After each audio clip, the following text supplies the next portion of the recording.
I can't marry a lowlife man like you. Elias Thorne never imagined the woman he loved would publicly shatter him. Not in front of the world, but in front of their world. 1 second, he was on one knee, beneath the cold, indifferent gleam of the Vance Citadel's grand ballroom, holding a ring that represented years of sacrifice and hope. The next, Serafina Vance's voice, sharp as a shard of ice, cut through the opulent silence. I can't marry a lowlife man like you. A ripple of laughter, quiet at first, then cruel, spread through the elite gathering as phones rose like digital vultures, ready to feast on his humiliation. But beneath the venom of her words, Elias saw something far more chilling flicker in Serafina's eyes, fear. Not of him, but of something else entirely. Fear of what might happen if she dared to defy the script. As Elias Thorne staggered to his feet, his heart a raw, bleeding wound, he caught a chilling whisper between Serafina and her mother, Eleanor Vance, the contract, removing him cleanly. This wasn't just rejection, it was an execution. This was the beginning of something far bigger, a systemic injustice unfolding before his very eyes. Tell me, where are you watching from, and what time is it right now? If this story resonates with the fighter in you, don't forget to subscribe for more tales of resilience and triumph against the odds. Elias Thorne replayed the moment again and again. He stood outside the towering glass and steel of the Vance Citadel, the cold night wind a cruel caress against his thin, borrowed suit. Below him, the city hummed, oblivious. Traffic, laughter, music, life went on, as if his entire world hadn't just imploded. But it had. It had shattered into a million pieces. The instant Serafina's voice echoed across the polished marble, clear and sharp, bouncing off crystal chandeliers like a final, damning verdict. Even now, the memory burned behind his eyes, the soft gasp from an elderly guest, the widening, predatory smirk on Serafina's brother's face. The way Eleanor Vance, Serafina's mother, didn't even bother to hide her satisfaction, tilting her champagne glass as if she'd been orchestrating this moment for years. Elias didn't run at first. He couldn't. His knees had locked, the open ring box still clutched in his palm, the diamond, a symbol of his foolish hope, trembling under the harsh spotlight. He remembered Serafina stepping back, physically distancing herself, just as she had emotionally, long before tonight. He simply hadn't seen it. You should have known better, someone muttered behind him, a snicker following. Record this, it's going viral. That was when Elias finally moved. He didn't remember putting the ring back in his pocket. He didn't remember pushing past the impeccably dressed guests, who didn't bother hiding their disdain. He only remembered the final sound before the elevator doors sealed shut. Serafina's faint whisper, not meant for him, but carrying anyway. Is it done now? Can we finally move on with the contract? A second voice, colder, sharper, Eleanor's, he'll disappear. Men like him always do. You just gave him the final push. Elias slammed the elevator button with shaking fingers, the doors closing, sealing him away from the polished, privileged world he had so desperately tried to belong to. He thought the public humiliation was the worst part.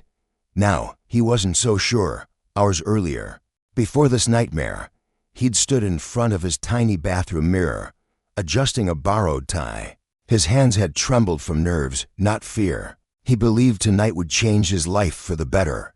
He imagined Serafina saying yes, remembered the soft, genuine smile she wore when they first started dating. He imagined her choosing him, despite their worlds being nothing alike. She used to tell him he grounded her, that he was the only person who saw her as more than a Vance heiress. He believed her. He built dreams around her words. He molded his future around a hope he now knew was manufactured, a cruel deception. He'd spent weeks planning.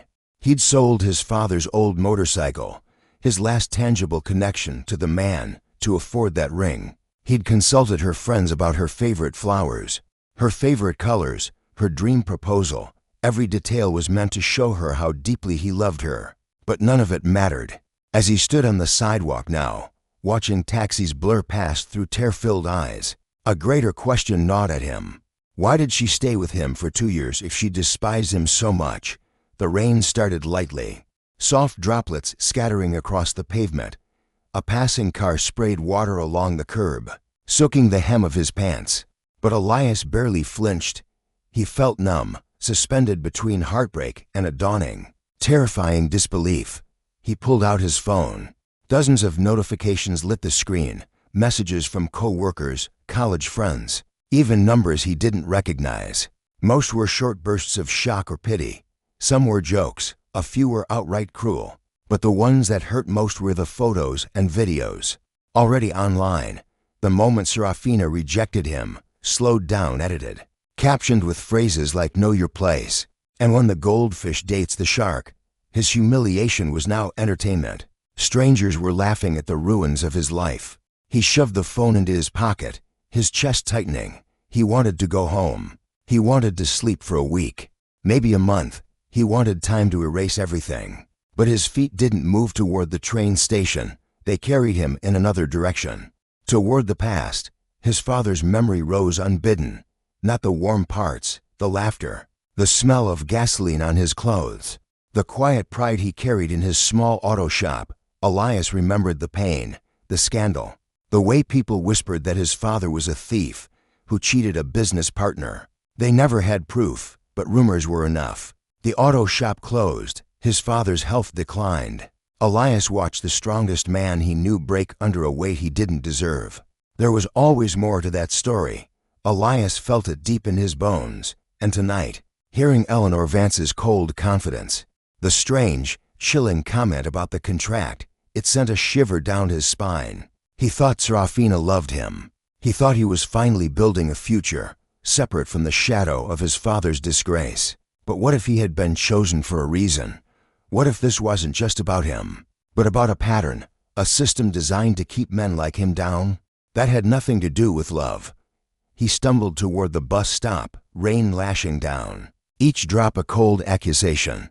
His breath plumed in the brutal night air, but his mind was a storm, replaying Serafina Thorne's calculated moves, her sudden, intense interest in Vance's legacy garage, her casual questions about the old deeds, the property lines, the gentle, almost insistent way she pushed for her family's lawyers to review everything for his own benefit. Back then, Elias had been touched, flattered. Now, a wave of nausea washed over him. He waited for the last bus, a ghost in the city's glow. Neon reflections bled across the wet pavement, each passing minute carving a deeper, jagged crack in his heart, a chasm of betrayal. Puzzle pieces, once scattered, now clicked into a horrifying mosaic he desperately wished he could unsee. When he finally boarded, collapsing onto a rattling seat by the window, his phone buzzed again. This time, it wasn't a notification, not a message from a friend. It was a short, anonymous text. "Get out while you still can. They never meant for you to stay. Freedom Heights is next." Elias stared at the words, his breath catching in his throat. Someone knew something dangerous, something connected to Serafina, something connected to his father, Arthur Vance. The bus rumbled through the quiet, rain-slicked streets, but the tempest in his mind was louder, a cacophony of betrayal, shattered trust, and a mystery he was never meant to uncover. He squeezed his eyes shut, swallowing the bitter ache. Everything he thought he knew about the last 2 years felt like a cruel script, written by unseen hands. And though his heart screamed for peace, for numbness, for oblivion, his instincts, honed by generations of struggle, whispered a truth he could no longer ignore. This wasn't just rejection, this was the chilling, undeniable beginning of a fight for everything he held sacred. The apartment felt like a cage when Elias pushed the door open, the hinges groaning a familiar, mournful protest. Normally, that sound was a comfort, grounding him in the worn familiarity of home. Tonight, it scraped across his raw nerves like a rusty blade. He stepped inside, slowly, letting the suffocating silence settle around him like a shroud, heavy and suffocating. The cheap lamp on his side table flickered to life, casting a weak, sickly yellow glow that barely pierced the oppressive shadows. He stood in the middle of the living room, still soaked, unable to decide whether to scream, until his lungs gave out or simply collapse into the abyss. The proposal scene replayed behind his eyes with agonizing clarity. Serafina's dismissive stare, a mask of ice, the way her mouth curled around the word lowlife, the laughter that followed, a chilling chorus rehearsed by fate itself, echoing the scorn his community had faced for decades. His phone buzzed again, a jarring intrusion that snapped him out of the spiraling darkness, just long enough to pull the device from his pocket. More messages, more videos, more strangers, their faces contorted in judgment, saying everything they thought they knew about him, but understood nothing. One thumbnail froze as he hovered over it, the exact moment Serafina stepped away, her expression a venomous cocktail of disdain and something else. Fear. He couldn't shake it. He hurled the phone onto the couch before its relentless vibrations could shake the last vestiges of hope from him. The apartment was silent once more, save for the tired hum of the old refrigerator and the distant, muffled rumble of traffic several floors below. He peeled off his wet jacket, the fabric clinging to him like a second skin, and sank into the couch, the cushions swallowing him whole, as if they could make him disappear. His mind drifted back to the beginning, to the day he met Serafina Thorne. He remembered it with stark, brutal clarity, clearer than the public humiliation of the proposal. He had been volunteering at a community outreach event in Freedom Heights, tuning up cars for those who couldn't afford it. She had glided in, sunglasses obscuring her eyes despite the overcast sky, her heels clicking on the cracked pavement like she was walking a runway, not the heart of his neighborhood.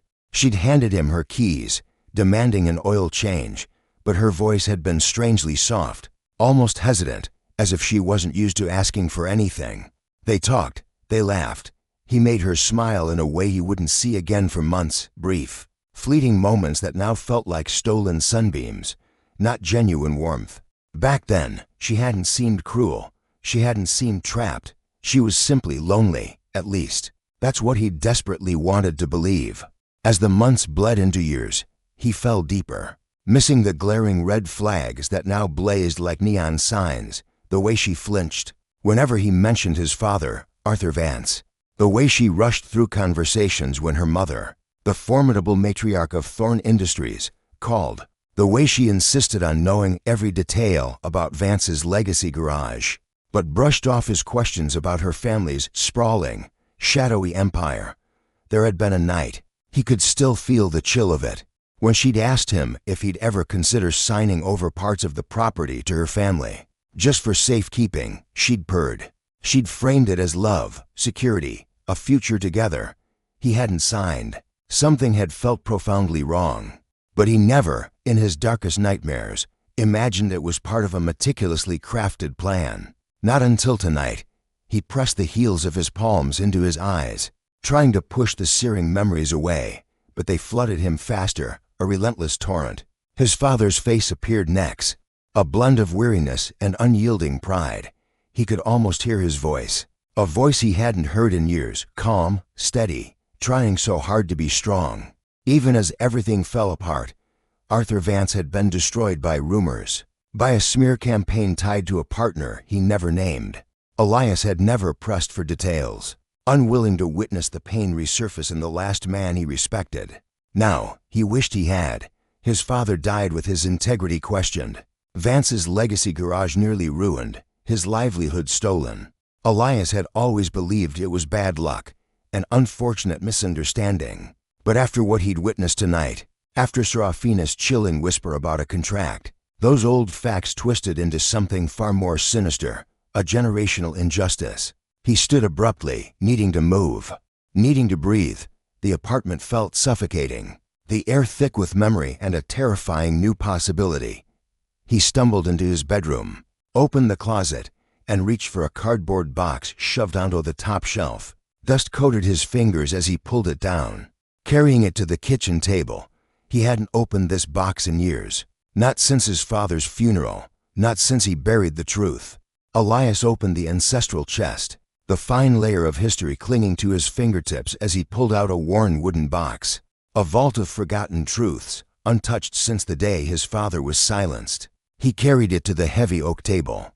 Inside were faded blueprints of a dream, documents of a life dedicated to community, and a letter sealed with his name. Written across the front in his father's unwavering hand. Elijah froze, his breath hitched, and for a moment, the world felt too quiet, too heavy. He slid into a worn chair and broke the seal. The paper crinkled, A whisper from the past, as he unfolded it.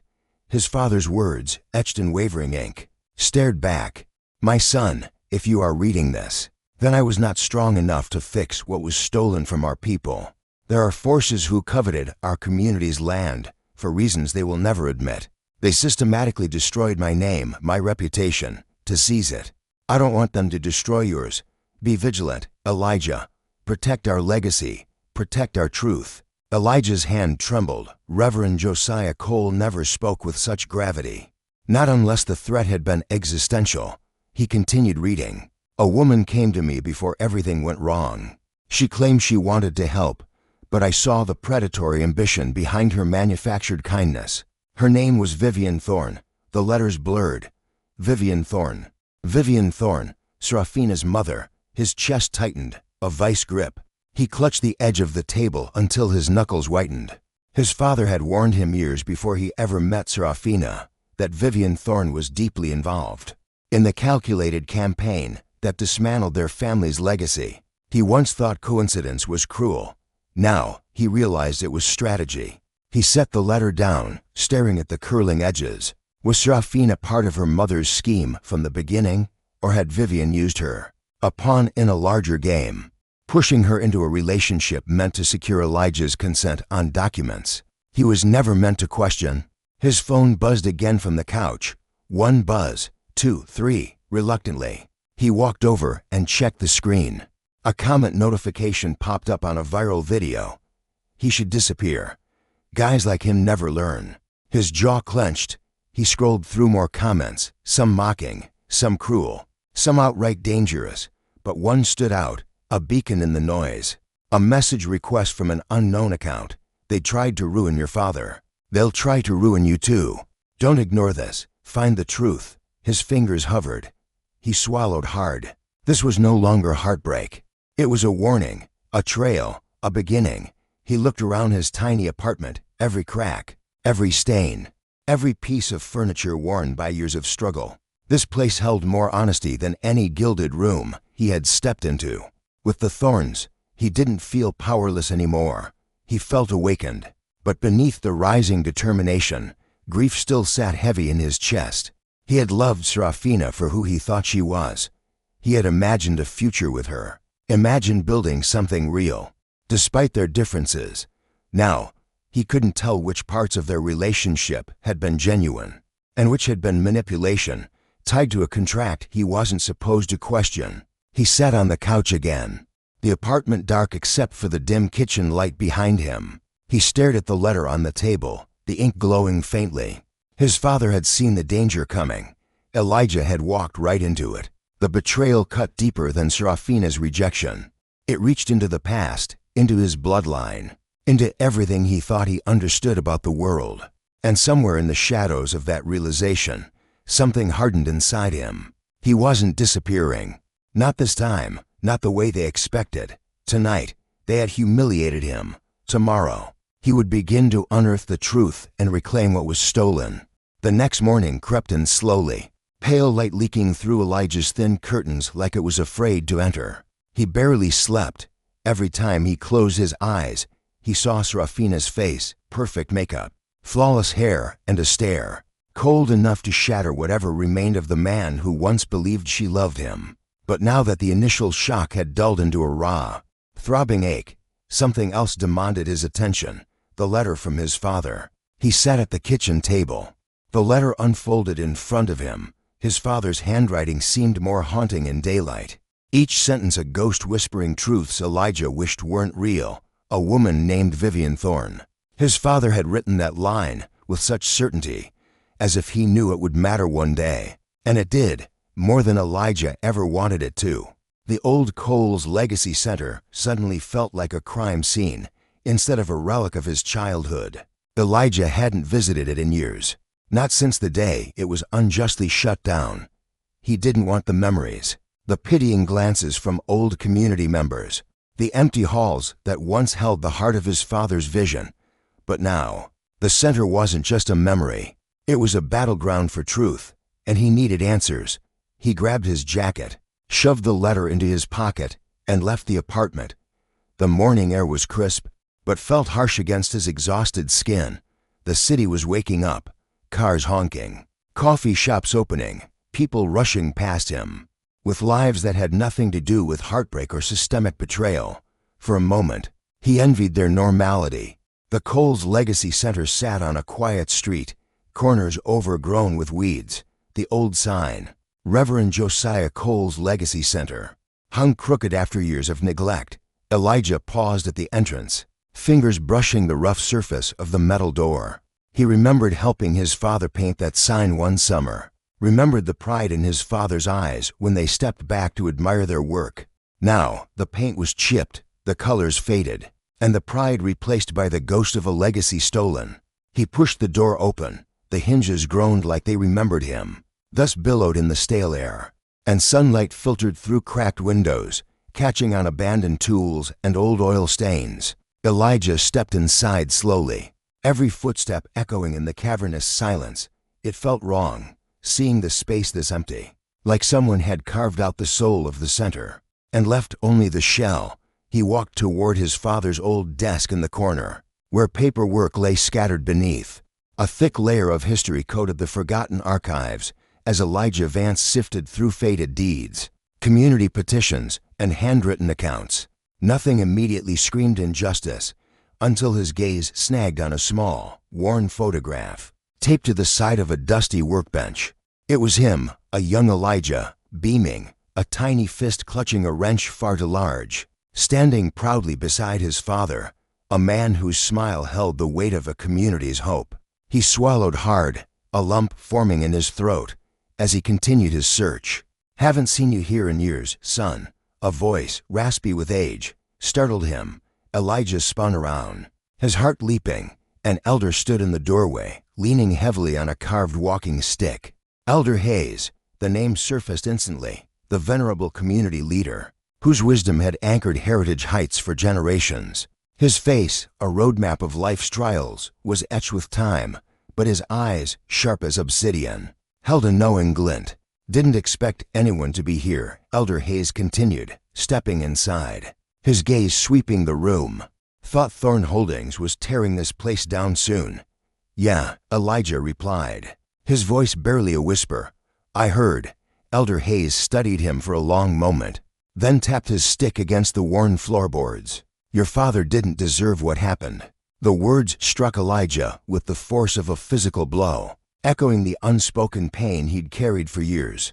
You remember?" "Everyone remembers," Elder Hayes affirmed, his voice resonating with quiet power. "A good man, a pillar of this community, brought down. People pretend they didn't see it, but I saw things back then, strange things." Elijah's pulse quickened, a cold dread coiling in his gut. "What kind of strange things?" Elder Hayes walked slowly toward the workbench, his eyes scanning the room as if replaying a painful film reel of the past. "The week before your father's reputation was systematically dismantled, I noticed two figures in tailored suits, coming here late at night. They weren't customers. They didn't belong anywhere near a community hub like this. One was tall, cloaked in a dark trench coat. The other kept glancing around, like a predator expecting to be caught." Elijah absorbed the chilling description, a knot tightening in his stomach. "Did you tell anyone, son?" Elder Hayes asked, a bitter smirk twisting his lips. "Those figures weren't the kind anyone dared to speak about. The moment I saw them, I knew trouble was brewing for our community." Elijah's stomach clenched. "Did you recognize them?" "Not at the time," Elder Hayes admitted, his gaze distant. "But a few years later, when I saw a certain woman on television, during a press conference about urban renewal." He hesitated, his eyes meeting Elijah's. "Let's just say she carried the same chilling presence as the woman who visited your father. The day before everything fell apart, Senator Evelyn Thorne. It had to be Evelyn." Elijah felt his chest constrict, a wave of righteous anger beginning to simmer beneath the surface. "Why would she be involved with my father?" Elder Hayes shook his head slowly. "I can't tell you the why, not fully. But I can tell you the result. After her visit, everything went downhill. A week later, the whispers started. A month later, this community hub, your father's legacy, was silenced." Elijah ran a hand through his hair, trying to process the elder's words. the pieces of a long-buried puzzle clicking into place. Everything aligned perfectly to be coincidence. His father, a champion of Heritage Heights, had been systematically destroyed, and Senator Evelyn Thorne had been at the heart of it. Now, years later, Serena Thorne, Evelyn's daughter, had been by his side, pushing paperwork at him without explanation. This wasn't coincidence. This was generational manipulation, a calculated assault on his family and his people. "Be careful, son," Elder Hayes warned, his voice low and grave. "Families like the Thornes don't lose, not without taking down anyone who stands in their way." Elijah nodded, though a cold fear coiled tightly in his chest, quickly replaced by a burning resolve. "Thank you," he managed. Elder Hayes left, the rhythmic tap of his stick fading into the silence. Elijah stood there for a long moment, surrounded by dust, the ghosts of the past, and the crushing weight of a truth that demanded action. He turned back to the workbench, his search now fueled by a fierce determination. Beneath old community manuals, he uncovered something he hadn't seen before, a thick folder, starkly labeled Heritage Heights Urban Renewal Initiative. He opened it, and his heart jolted. The logo on the first page belonged to Thorne Holdings. Blueprints, land valuations, notes about acquisition strategy. His father's property, this very community hub, was a prime target, had been for years. As he flipped through, he found a page with a section marked "Heir Signature Required." The name printed below was his, Elijah Vance. He hadn't signed anything, but the page looked prepared, waiting. His mind raced. Serena had asked him about signing random documents. Her mother had been involved in destroying his father. This community land had been coveted. It all led to one chilling conclusion. That made Elijah's skin crawl. He had been part of their plan since the moment he met Serena, a pawn in a decades-long game. He closed the folder, his pulse pounding in his ears. The truth was too monumental to ignore now. This wasn't the aftermath of a bad breakup. This was the continuation of a fight his father had lost, and a fight Elijah had unknowingly stepped into. He pocketed the folder, locked the community hub behind him, and walked out into the cold, unforgiving daylight. His steps were heavy, but his purpose grew clearer, sharper, with each one. Senator Evelyn Thorne had manipulated his father. Serena Thorne had manipulated him. The Thorne family had been playing along. Ruthless game of power and displacement. But Elijah wasn't the same. Vulnerable boy who watched his father break. He wasn't the naive man who believed love could erase the chasms of class, power, and systemic injustice. He was his father's son, and he was done being their pawn. As he walked toward the bus stop, his phone buzzed again. A new message, a single, cryptic sentence. "If you want real answers, you're looking in the right direction. But you're not alone." Elijah stared at the message, a fresh wave of tension crawling across his skin. Someone knew what he'd discovered. Someone was watching. Someone wanted him to continue. But were they a friend, an ally in this fight for justice, or just another piece in the Thornes' deadly game? Either way, the path forward was no longer about personal heartbreak. It was about truth, justice, and the legacy his father had died trying to protect. Elijah didn't go home right away. The city felt different now, sharper around the edges, like every stranger's glance held a warning he couldn't yet decipher. His father's faded photograph weighed heavily in his pocket, and the Thorne Holdings folder inside his backpack felt like a live bomb. He wasn't prepared to carry it, but he had no choice. The fight for Heritage Heights had just begun. This wasn't just a family feud. It was the echo of generations, a predatory past reaching out with iron claws, dragging Elijah into a battle he never asked for. He drove straight to the gleaming fortress of Thorne and Associates. If the faded folder from his father's old workshop held truth, then the Thornes had been meticulously plotting to seize the Willow Creek land, using him as a pawn. Long before that public humiliation, he needed answers, and he needed them now. The Thorne Tower loomed, a cold, monolithic monument of glass and steel, casting a long shadow over the city, over his history. Elijah paused at the threshold, a security guard's gaze like a physical weight, as if sensing the tempest brewing within him.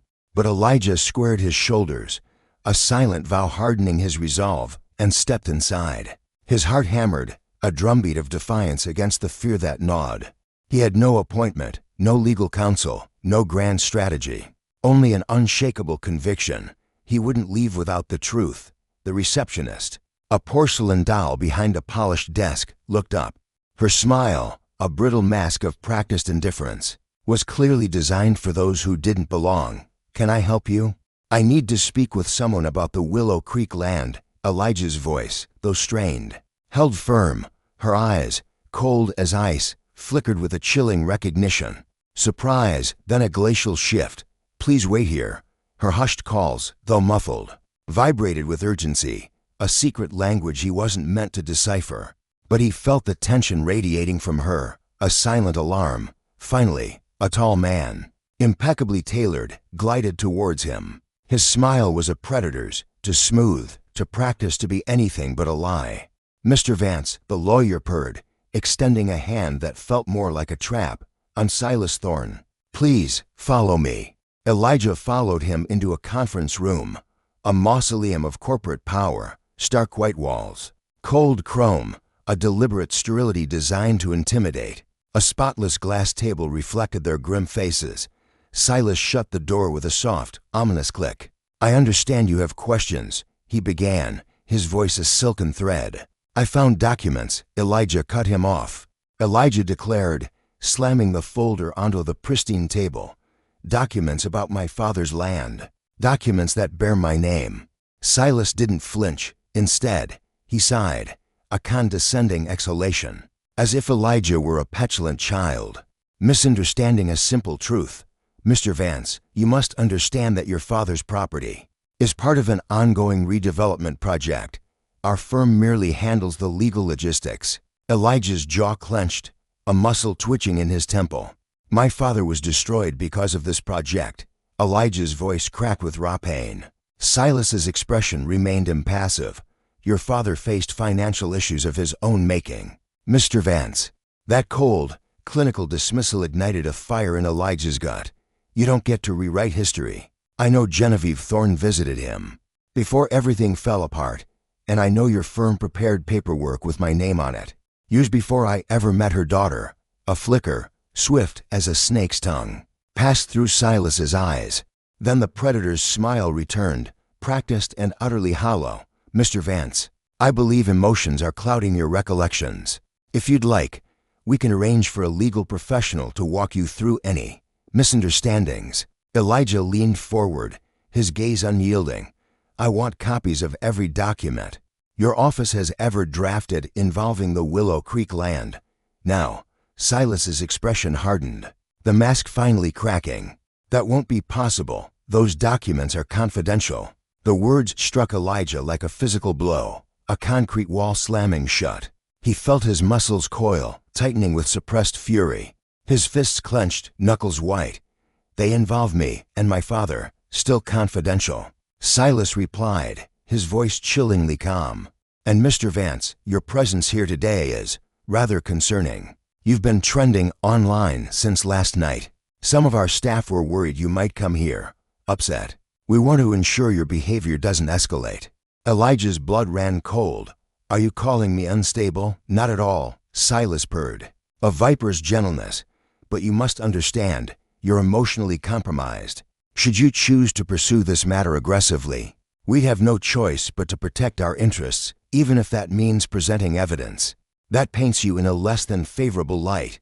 A threat, a perfectly polished, legally packaged threat."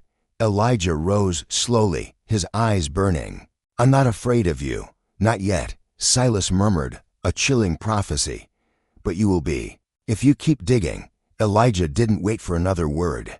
He snatched the folder, its contents a burning ember in his hand, and strode out, forcing himself not to run, not to look like he was fleeing. Outside, he gulped down the cold, unforgiving air, his chest heaving.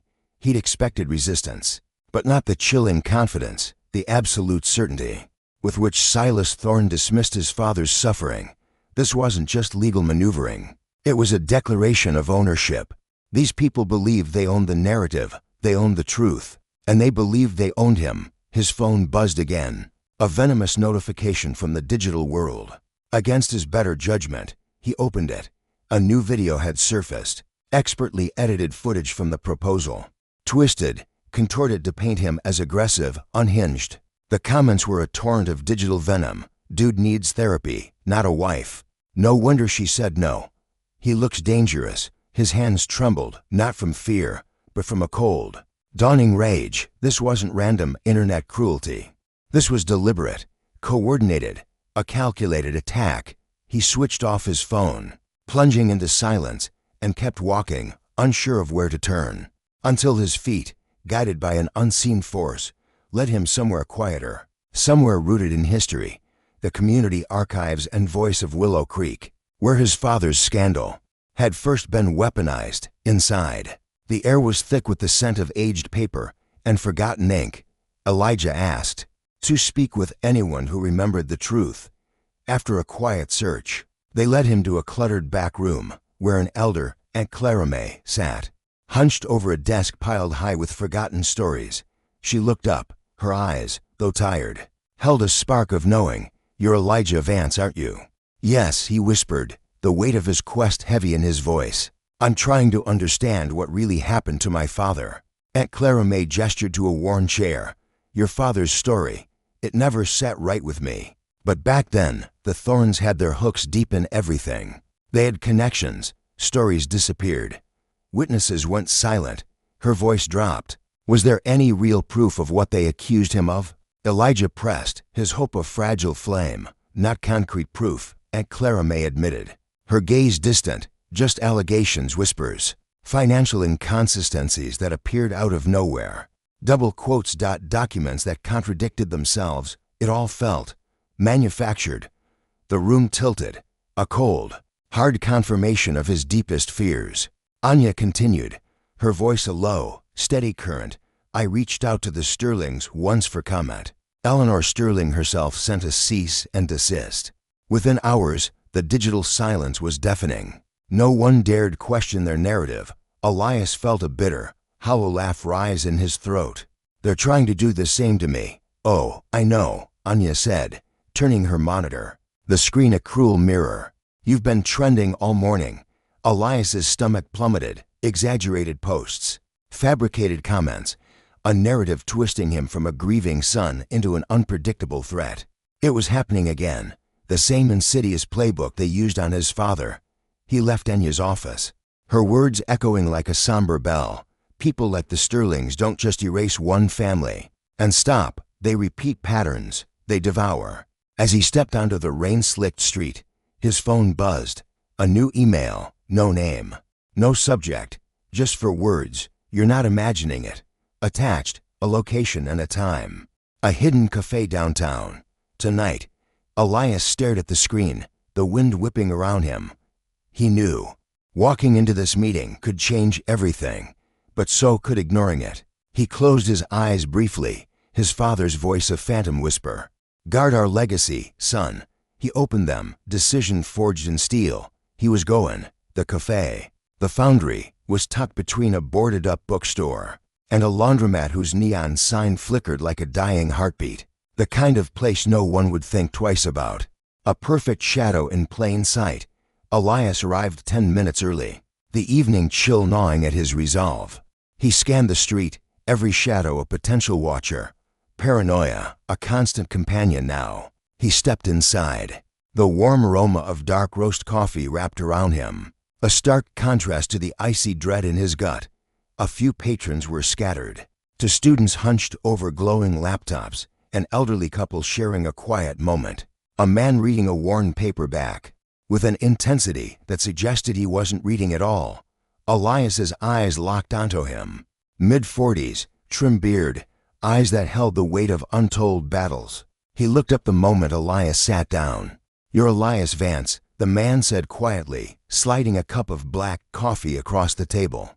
Marcus Thorne. The name didn't ring a bell, but the gravitas in his voice did. "You emailed me?" Elias asked, his tone guarded. "Yeah," Marcus replied. "And before you ask, no, I'm not here to scam you, hurt you, or drag you deeper into the spotlight you never wanted. I'm here because I know what the Sterlings did to your father, and I know what they're trying to do to you." Elias's pulse hammered.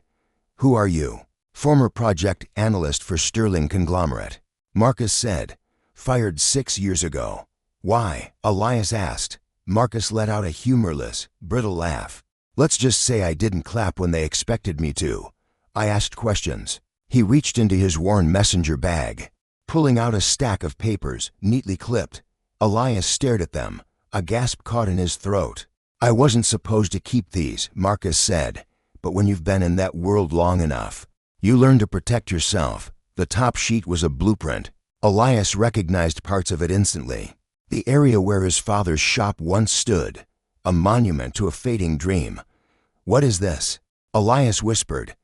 Evidence, Marcus said, and your inheritance.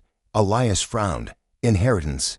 Marcus leaned forward, lowering his voice to a conspiratorial whisper. Your father's property sits on land that was projected to become the crown jewel of the Sterling dynasty's expansion.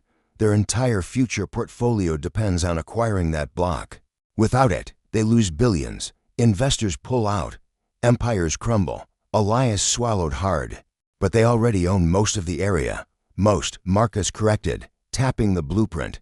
Not all. Your father refused to sell. And the moment he refused, everything in his life shifted. Elias felt a chill crawl up his spine, a premonition of dread. They destroyed him, Marcus continued, his voice laced with a quiet fury. Through manufactured scandals, financial sabotage, whisper campaigns, anything to paint him unstable, irresponsible. It didn't matter if the accusations were true. They only needed the rumor to stick.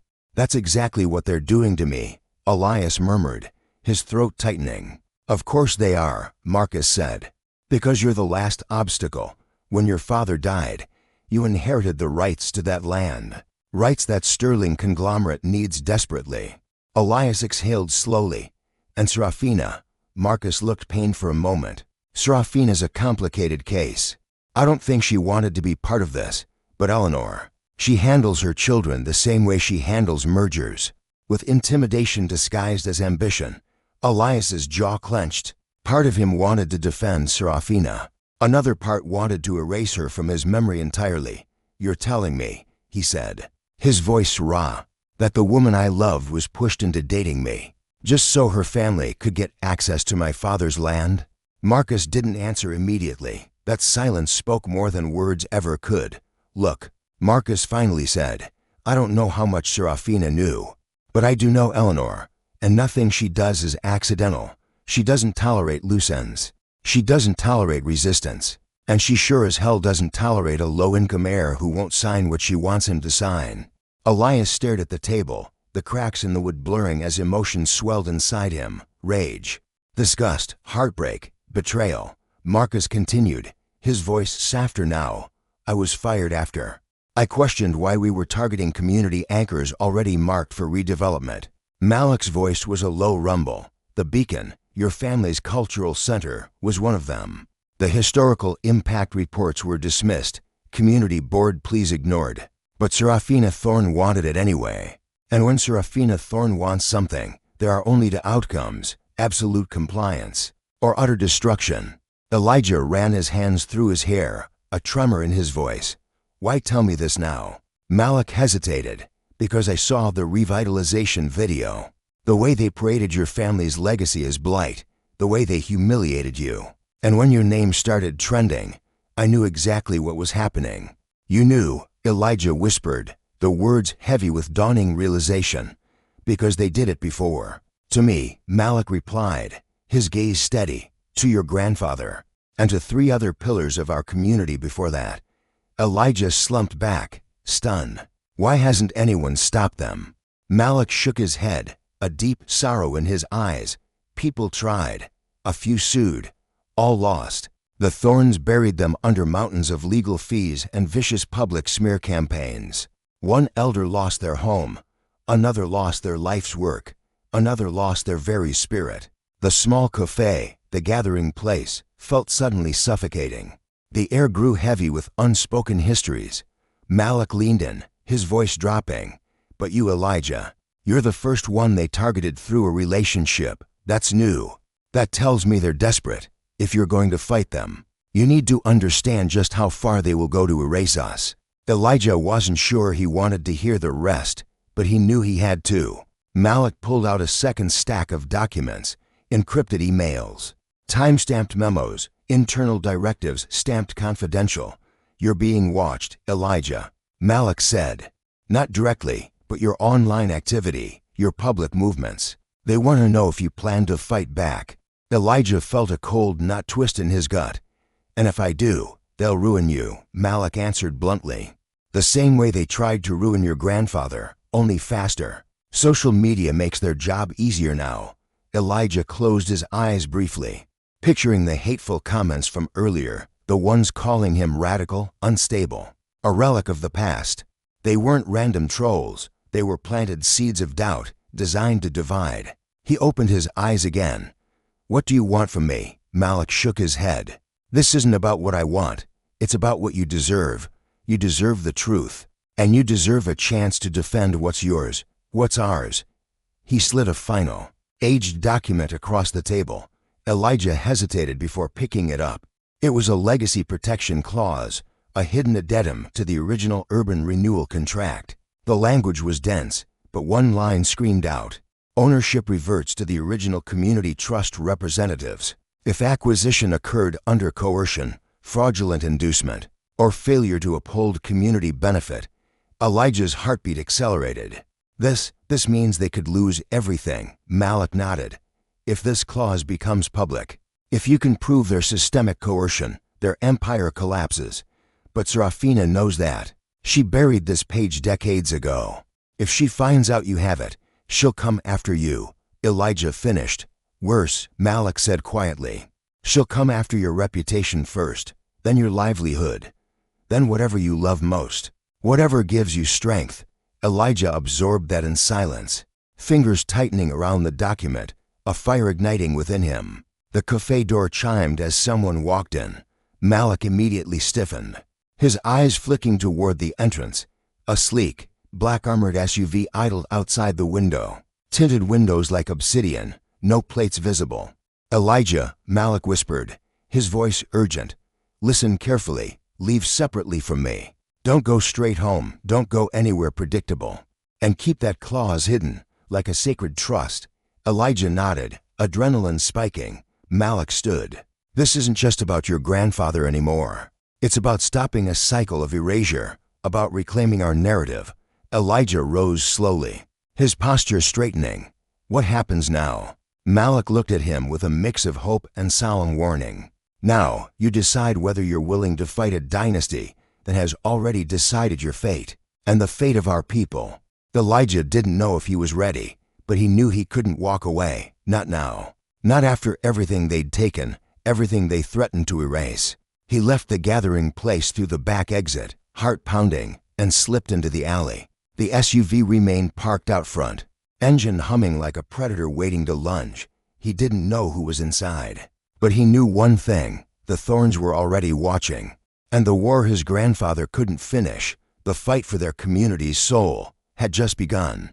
The next 48 hours unfolded in a haze, one where Elijah could feel the ground shifting under him, but he hadn't yet seen the direction in which it tilted. The warnings Malak gave him clung to his thoughts like a shroud.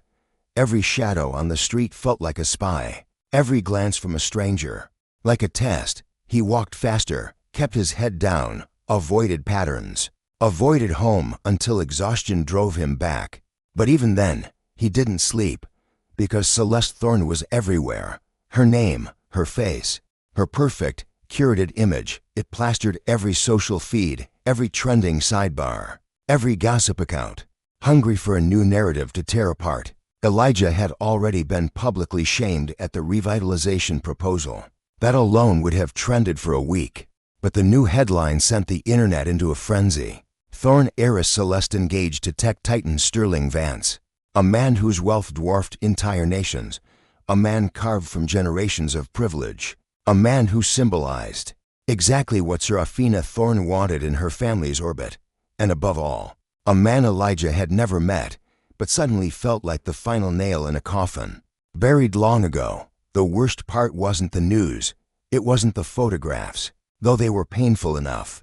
Celeste, in his ancestral kente cloth, only days ago, now wrapped in Sterling's bespoke embrace. The lighting was soft, their smiles perfectly rehearsed, their bodies angled in ways that signaled a cold, calculated familiarity. No. What crushed Elijah was the caption. A partnership built on trust, vision, and shared future goals. The message was subtle, but unmistakable. Celeste's future was with someone of her status, someone worthy, someone who understood power, someone not him, before he could process the betrayal. The digital world, a relentless echo chamber, replayed the moment. Castian Blackwood, heir to a dynasty built on broken promises, slipping a diamond onto Serafina Vance's finger, a stone so vast it mocked the very foundation of Elias's ancestral home, now threatened by their greed. She smiled, a porcelain mask of composure, as if she had never known the quiet strength of Elias's world. He wanted to tear his gaze away, to unsee the betrayal. But the internet, a cruel, endless loop, ensured he couldn't. He retreated into the solitude of his apartment, hours blurring into an indistinguishable haze. He scrolled until his vision, like his spirit, blurred. His heart didn't break cleanly. It shattered, a slow-motion implosion, each fragment a memory, a promise, a dream. Every notification felt like a fresh wound, someone twisting the shards deeper. Finally, with a guttural cry, he forced himself to stop. He hurled the phone across the room, as if it were a venomous serpent. Perhaps it was. Perhaps this entire orchestrated spectacle was designed to poison him, to weaken his spirit before he could even begin to fight. But he was no longer that boy, not the pawn matriarch Isolde Blackwood expected him to be, not the naive soul he had unknowingly played. He reached for Professor Eris's worn leather satchel, pulling out the dossiers, the faded maps, the suppressed reports. Each document, a testament to generations of struggle, a blueprint of the Blackwoods' systematic erosion of his people's heritage. Every page strengthened his resolve, every line. Every concealed addendum whispered the same sacred truth. His father had been right. Elias had inherited more than land. He had inherited a war. If the Blackwoods expected him to crumble under the emotional blow of Serafina's engagement, they gravely underestimated him. Because heartbreak, for Elias, was not an ending. It was the forge, the crucible where sorrow transmuted into an unyielding fire, igniting a resolve that would burn brighter than any diamond. He arrived at the Blackwood Legacy Gala uninvited, the very thought twisting his gut. But Professor Reese had insisted. It was their best chance to gather intelligence, to observe the chilling dynamic between Serafina, Matriarch Isolde, and Castian in public. To confirm the chilling theory Professor Reese had quietly suggested. Castian wasn't just Serafina's fiancé. He was the financial lifeline for the Blackwoods' failing empire, propped up by stolen legacies. Elias walked into the opulent venue alone, dressed in the same stark black suit he wore the night his world imploded. Ironic, yes, but also a defiant symbol. The gala glittered like a scene from a dystopian film, a gilded cage for the elite. Towering glass ceilings, a symphony orchestra playing a hollow tune, servers gliding through the crowds with champagne flutes balanced on silver trays. People laughed too loudly, smiled too brightly, performing their wealth like a grotesque play. Eyes, sharp as daggers, darted his way. Whispers followed. That's him, the one from the video. Why is he here? But Elias kept moving. He didn't come to play their game. He came to expose it. He pretended to study the abstract artwork, drifting through the crowd, deliberately appearing unfazed by the stares. His heart hammered a war drum against his ribs, despite his calm exterior. Then he saw her, Serafina, radiant, yet fragile, in a floor-length silver gown, her curls pinned loosely around her shoulders. In a style he once helped her perfect before their own quiet evenings. She was laughing at something Castian said, laughing too loudly. The way people laugh when they know cameras are near. Her smile was perfect, her posture flawless, her eyes empty. It should have broken him. Instead, it clarified everything. She caught sight of him. The smile froze, her breath hitched, her hand dropped from Castian's arm. For a fleeting second, her facade slipped, and a wave of raw guilt, like a crack in polished marble, washed across her face. Then she looked away, quickly, deliberately, as if he were a shadow she desperately wished would vanish. Castian, noticing the subtle shift, followed her gaze, his jaw tightened, a possessive, predatory gesture. He didn't walk toward Elias, but his eyes, cold and calculating, never left him. Elias drifted deeper into the room, letting the orchestral music drown out the rising tension. He positioned himself near one of the towering pillars, watching, listening. The gala buzzed with chatter about the engagement, about Castian's recent financial maneuvers, about matriarch Isolde's rumored new project. He moved closer, careful not to draw attention, blending in with a group of oblivious donors pretending to admire a sculpture. The ancestral grove, Castian murmured to Isolde, his tone low, laced with contempt. Elias's breath caught, a cold knot tightening in his gut. He sidled slightly closer, feigning a sip of champagne. Isolde's voice, a silken whip, cut through the music. Not here. Not tonight. Not with him watching. He's here, Castian confirmed, a predatory glint in his eyes. Serafina saw him. Isolde stiffened, then let out a brittle, chilling laugh. Let him watch. Let him see the true cost of defiance. Let him witness what real power demands. Elias's grip on his glass threatened to shatter it. The final acquisition, Castian pressed. Are we proceeding? Or do we need to clean up more loose ends? Clean up. Elias's blood ran cold. Not just land, lives, legacies. Before Isolde could respond, a tray crashed somewhere behind them, drawing a momentary distraction. Elias stepped away before he was noticed, slipping into a side hallway. His breath came fast. His heart felt loud, a frantic drum in the silence. He leaned against the cool wall, absorbing the words that now carved themselves into his mind. A terrifying prophecy. Clean up. Castian knew about the ancestral grove. Both he and Isolde saw Elias not as a person, but as an obstacle, a problem to be eradicated. But something else tugged at Elias's awareness, a fleeting image he'd witnessed only minutes earlier. Serafina. He had seen fear in her eyes. Real fear. She wasn't as cold or indifferent as she tried to appear. Something inside her, too, was breaking. He walked deeper into the hallway, needing space to think, to breathe. A door clicked open nearby. He froze. Serafina stepped out of a powder room, wiping under her eyes, smudging mascara. She tried to hide it when she saw Elias. She flinched, not with revulsion, but with a raw, unguarded pain that ripped through her carefully constructed facade. A glimpse of the woman he once knew, trapped beneath layers of expectation and despair. A messy, human truth she was forbidden to show. For a long, agonizing moment, neither of them spoke. Her lips parted. Elias, what are you doing here? He stepped closer, but not too close. I could ask you the same question. You got engaged fast. She looked away, guilt tightening her expression. It's not what you think. No. Elias's voice cracked, not with heartbreak this time, but with a chilling realization. It's far worse, but with searing clarity. What is it? Because it feels like I'm part of something vast, something ancient and planned. Her eyes, usually guarded, shimmered with a nascent fear. I never wanted it to come to this. To what, Serafina? Elijah's voice was a low rumble. To this. To you humiliating me. In front of the entire city. Or to the way your family systematically dismantles mine. She flinched, as if his words were a physical blow, echoing generations of injustice. Elijah, please, not here. Not now.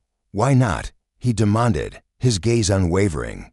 This is the gilded cage you chose, Serafina. Her breath hitched, a silent gasp. You don't understand. Then explain it, he urged. His voice a steel whisper. Serafina opened her mouth, a silent plea forming. But a voice, sharp as a whip, cut through the opulent hall. Serafina.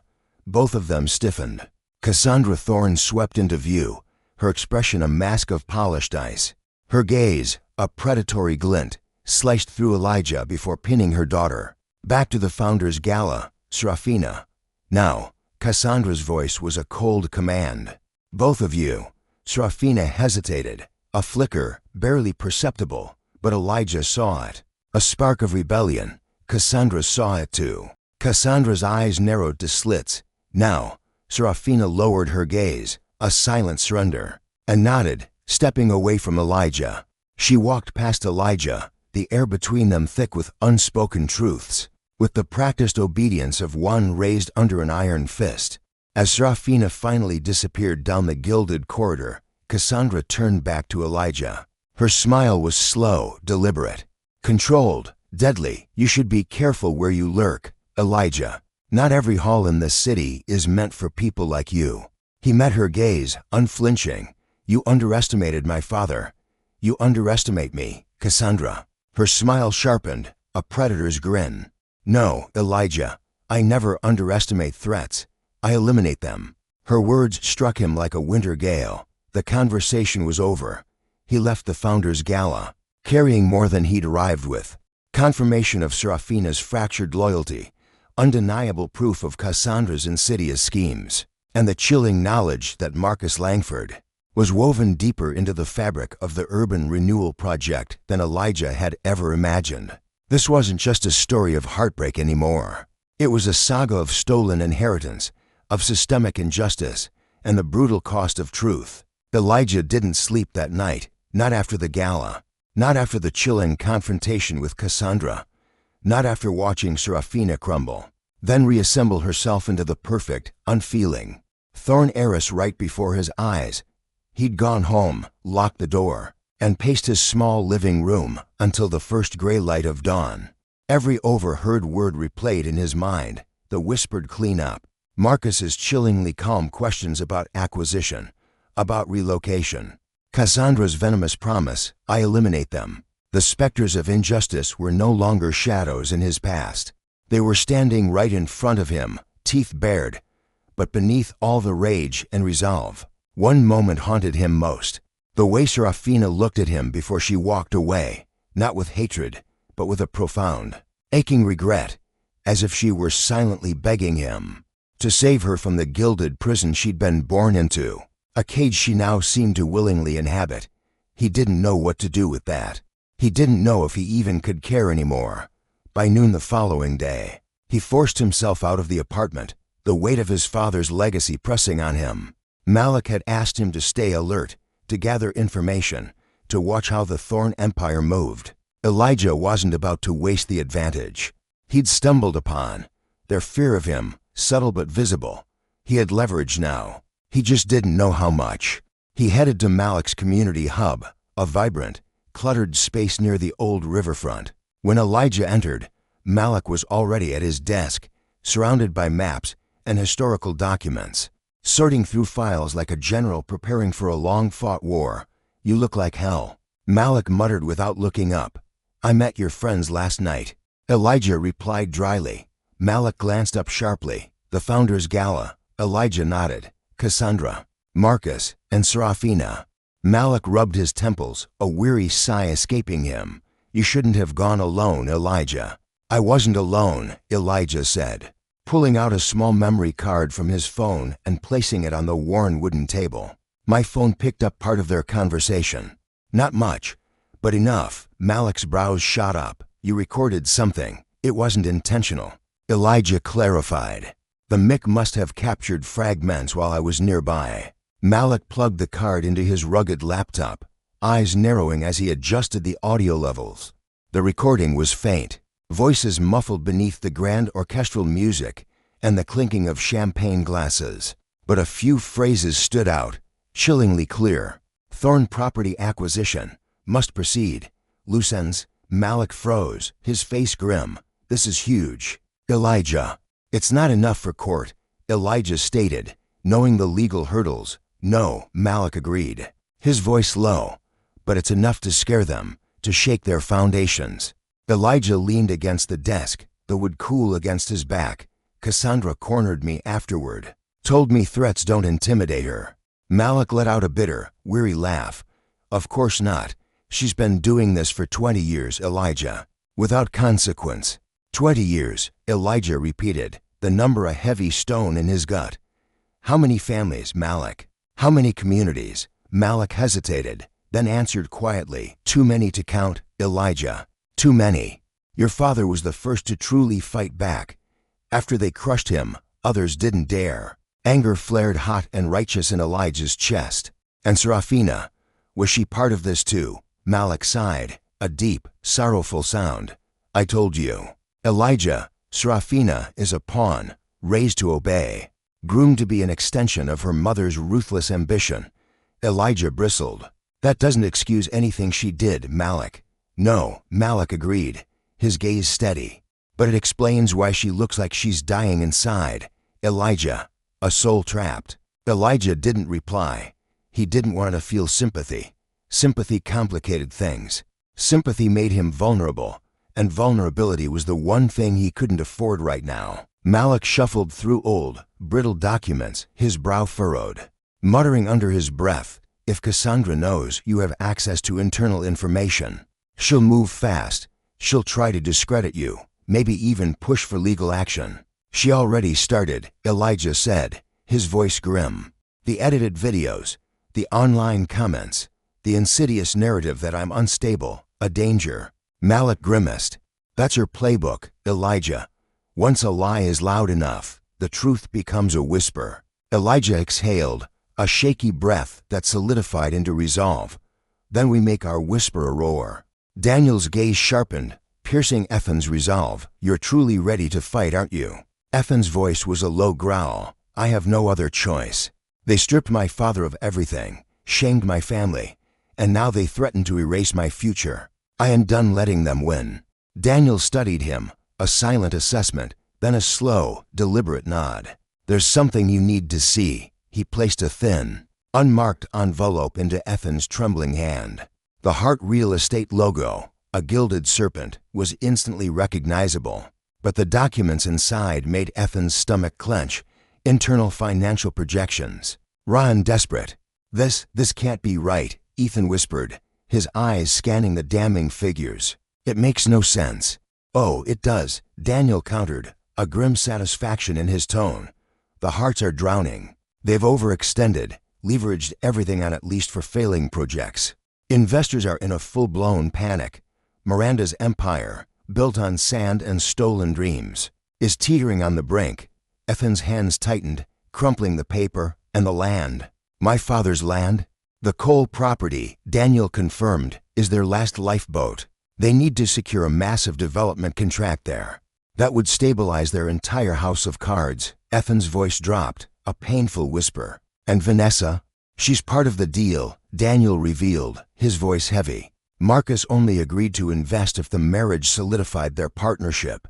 A merger of blood and capital. She didn't choose him, her mother did. A strange, bitter cocktail of pity and fury churned within Ethan. Vanessa had heard his pleas, but she was trapped too, a gilded bird, wings clipped, in a cage of her own making. He had no time for reflection. Daniel's phone buzzed, a jarring intrusion. He checked it, his face instantly draining of color, eyes widening in alarm. What is it? Ethan demanded, his heart leaping into his throat. Daniel spun the screen towards him. A live headline screamed, Ethan Cole spotted stalking Vanessa Hart at gala, security alert issued. Below it, a grainy, manipulated still frame from the gala hallway showed Ethan standing near Vanessa. The angle twisted to make him appear predatory, menacing, intentional. What the hell? Ethan breathed, a cold dread seeping into his bones. Daniel swore under his breath. They're trying to frame you, to paint you as unstable, dangerous. They're setting the stage for what? Ethan's voice was barely a whisper, but laced with steel. Daniel met his gaze, grim certainty etched on his face. For your destruction, public, legal, and personal. Ethan's pulse hammered, a frantic drumbeat against his ribs. We need to act first. Daniel nodded, a silent pact. Then we need more evidence, real evidence. Ethan swallowed hard, the taste of ash in his mouth. Where do we even start? Daniel hesitated, then spoke. I know someone who might have access to archived Hart files from years ago. Files Miranda thought she buried forever. But contacting them puts both of us at grave risk. I don't care, Ethan declared, his voice firm, unwavering. Tell me the name. Daniel opened his mouth. But a sudden, chilling knock on the apartment door made both men freeze. 3 slow, deliberate knocks, followed by an unnerving silence. Daniel's eyes widened in disbelief. Get in the bedroom. Now, Ethan didn't argue. He sprinted to the back room, pulling the door almost shut, leaving just enough of a crack to see. Daniel approached the front door, his hand hovering over the lock. "Who is it?" he called out, his voice strained. Silence. Then a fourth knock, quiet, deliberate. Daniel's shoulders stiffened, his jaw clenched. "I'm not opening this door." A woman's voice, smooth, controlled, and terrifyingly familiar, filtered through the wood. "Daniel, open the door. We need to talk." Ethan's breath hitched. "Miranda." Daniel mouthed a silent curse, backing away from the door slowly, his eyes darting to Ethan's hiding spot. "She can't know we're together. Stay hidden." Miranda's voice came again, calm as ice, cutting through the silence. "I know Ethan is in there." Ethan's stomach dropped. "Open the door, Daniel." Miranda commanded, "or I'll assume hostility." Daniel's voice cracked slightly, a desperate plea. "Miranda, you have no authority here." "Authority is a matter of perspective," she replied, her tone chillingly amused. The doorknob jiggled. She was trying to force it open. Daniel stood frozen, a deer caught in headlights. Ethan felt something sharp and primal ignite within him. Fear, yes, but also a searing, righteous anger. He wasn't running anymore. He stepped out of the bedroom, just as Miranda swung the door open, her eyes locking onto him. She stared at him, a cold, calculating gaze. He stared back, defiance burning in his eyes. "Ethan," she said, her voice a silken thread of menace, "we need to settle this quietly. You and I both know the alternative gets unpleasant." He stood straighter, every inch of him radiating defiance. "You don't get to threaten me anymore." Miranda, her smile sharpened, a predator's grin. "I'm not threatening. I'm promising." Daniel stepped between them, a shield. "Miranda, leave."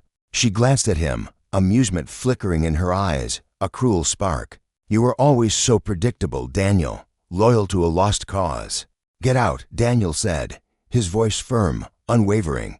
Miranda's smile vanished, replaced by a chilling intensity. "You're making a mistake," she warned softly, her gaze sweeping over both of them. Then she turned, her heels echoing down the hallway like a countdown to an inevitable storm. When the door finally clicked shut, the silence was deafening. Ethan exhaled shakily, a breath he hadn't realized he was holding. Daniel stared at him, his face pale. "She's accelerating her timeline." Ethan nodded, his jaw set. "Then so are we." He didn't realize his hands were still shaking until he looked down. Miranda had found him, threatened him, cornered him. This wasn't just war anymore. This was survival. The moment Miranda's footsteps faded down the hall, Daniel locked the door, slid the deadbolt across, and then braced both palms against it, as if expecting her to return with a battering ram. Ethan stood frozen in the center of the room, his heart pounding against his ribs, a frantic drumbeat. His pulse thundered in his ears. The air felt too thin, too sharp, suffocating. Miranda's presence had been like stepping into the shadow of something monstrous, something that didn't need to raise its voice to promise utter devastation. Daniel turned, his face pale, haunted. "She shouldn't have found you this fast. We underestimated how closely she's monitoring you." Ethan swallowed, forcing air into his burning lungs. "She said she knew I was here." "Which means she has eyes everywhere," Daniel muttered, his gaze sweeping the room, suspicion in every line of his face. Maybe digital tracking, maybe hired surveillance, maybe someone close to you is giving her updates. Ethan flinched, a cold wave washing over him. I barely talk to anyone. That's what worries me." Daniel replied, his voice grim. "It means she's watching your movements, not your relationships." A cold, heavy dread settled deep in Ethan's chest, a chilling premonition of the battle ahead. He was alone, yet never more exposed. The whispers had solidified into a roar. It wasn't paranoia. It was the chilling reality of a predator closing in. Elijah paced, his voice a low growl. "Victoria Sterling is escalating. She's afraid." "And that fear," Kai interjected, his gaze burning with a newfound resolve. "That's our leverage. But if we don't move now, she'll silence us before we even begin." Kai steadied himself, crossing to the worn table where their truth lay scattered. A mosaic of injustice, redevelopment documents, predatory clauses, hushed audio fragments.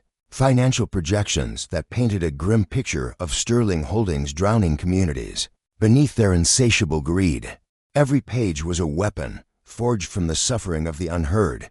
She wants to destroy us, Kai stated, his voice barely a whisper. What's our next move, Elijah? Elijah stopped pacing, his eyes fixed on Kai. We need legal backup, someone who isn't bought, someone who isn't broken, someone who believes in justice, not just the highest bidder. Kai exhaled, the weight of countless rejections heavy on his mind. He pictured the dozens of high-powered lawyers who would slam their doors the moment Victoria Sterling's name was uttered. Do you know someone? Kai asked, a flicker of desperate hope in his eyes. Elijah hesitated, a pause that spoke volumes of the risk, the audacity of his next suggestion. There's one, a lawyer who once championed the voiceless, fought for consumer protection. Before she went private, brilliant, relentless, impossible to buy. Her name is Aisha Khan. Kai's breath hitched. Will she help us? She might. Elijah replied, a grim determination setting his jaw.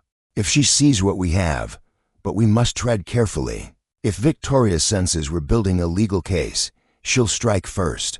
And when she strikes, Kai finished, his voice hard, it'll be public, devastating, and irreversible. Elijah nodded slowly. Then we don't give her the chance. They arrived at Aisha Khan's office in the late afternoon. A beacon of defiance. A modest glass-front law office nestled between a community clinic and a local bookstore. A stark contrast to the towering citadels of power. This place didn't reek of money. It hummed with the scent of late-night coffee, stacks of legal briefs, and the unwavering pursuit of truth. Inside, the lobby was small, but radiated a quiet strength. A receptionist with kind, knowing eyes greeted them. Do you have an appointment? No, Elijah said, his voice firm. But she'll want to see this. He handed over a sealed envelope, a summary of their findings, a testament to systemic injustice. The receptionist scanned the label, her eyebrows lifting slightly in recognition of Elijah's name. A name whispered with reverence in these circles. She disappeared behind a partition. Minutes later, she returned. Ms. Khan will see you. Kai felt a shift, like a heavy door creaking open inside him, letting in the smallest, most precious flicker of hope. Aisha Khan sat behind a desk, a fortress of case files, sticky notes, and half-empty coffee mugs. She was in her late 30s, with eyes that held the wisdom of battles fought and won, and an expression that tolerated no pretense. She rose as they entered, a formidable presence. Elijah Vance, she said, her voice a low, resonant hum. I thought you were done sticking your neck out for lost causes. Elijah offered a tight, defiant smile. This one isn't lost, Aisha. Not yet. Aisha turned her piercing gaze to Kai, studying him with an intensity that saw straight through to his soul. You're Kai Jenkins. It wasn't a question, but an acknowledgement of his struggle. Yes, Kai affirmed, his voice steadier than he felt, fueled by the weight of his community's trust. Aisha gestured for them to sit. I've seen the headlines, the curated videos, the narrative Victoria Sterling is crafting around you. She tapped the envelope on her desk. But that doesn't interest me. This does. Start talking. Elijah recounted everything. From his father's unjust downfall, the humiliation, the manipulation, the whispered threats.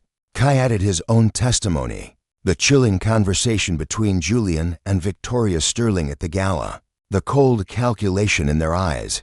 Aisha listened with a stillness that felt almost surgical, her mind dissecting their words, searching for the raw, undeniable truth. When they finished, she leaned back, silent for several long, agonizing seconds. Finally, she spoke. You have enough to open a case. Kai's breath caught, a surge of adrenaline, but she continued, her voice unwavering. You need more to survive it. Elijah frowned. More? How? Aisha opened a desk drawer, pulling out a stack of legal tomes and a fresh notepad. Families like the Sterlings build their defenses for generations. They weave a web of influence, years before anyone dares to challenge them. They have connections everywhere, judges, journalists, politicians. They can stall, bury, twist, or poison any attempt to expose them. Kai felt the fragile hope within him shrink. So we're outmatched. Aisha shook her head.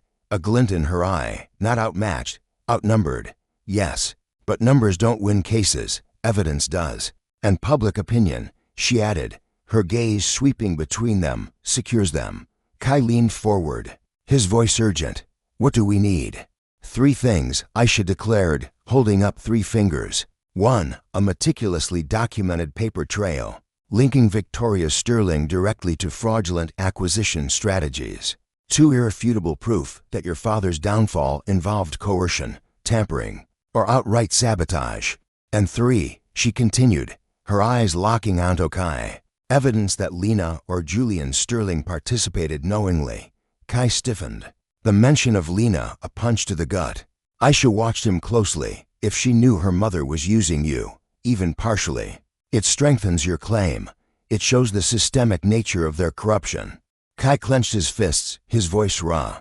I don't want to destroy her. Aisha's expression didn't soften. It hardened, reflecting the brutal reality of their fight. Kai, if you pull your punches, Victoria Sterling will not hesitate. Understand this. Anyone aligned with her, voluntarily or through fear, will be treated as an extension of her power. This isn't personal, Kai. This is survival. This is justice for your people. Kai nodded slowly, the harsh truth sinking like stones inside him. How do we get the evidence? Aisha began listing steps, each more daunting than the last, yet delivered with unwavering conviction. First, she said, we legally request access to archived Sterling real estate records. They'll reject it, of course, but that's the point. It establishes that you're playing above board, while they hide. Second, you file a preliminary injunction to halt development on your ancestral land. This forces a review of all property documentation, exposing their illicit dealings. And third, she continued, her voice dropping to a strategic whisper, you quietly gather more from the inside. Emails, memos, contracts, anything that proves coercion, manipulation, or outright fraud. Elijah glanced at Kai, a silent understanding passing between them. Kai's jaw tightened, a fire igniting in his eyes. The fight had truly begun. He knew exactly what Aisha was implying. You're talking about Serena, he murmured. The name wound. Aisha's gaze was unwavering. She's the only one who can dismantle their narrative, Eli. The only one whose conscience might still be alive.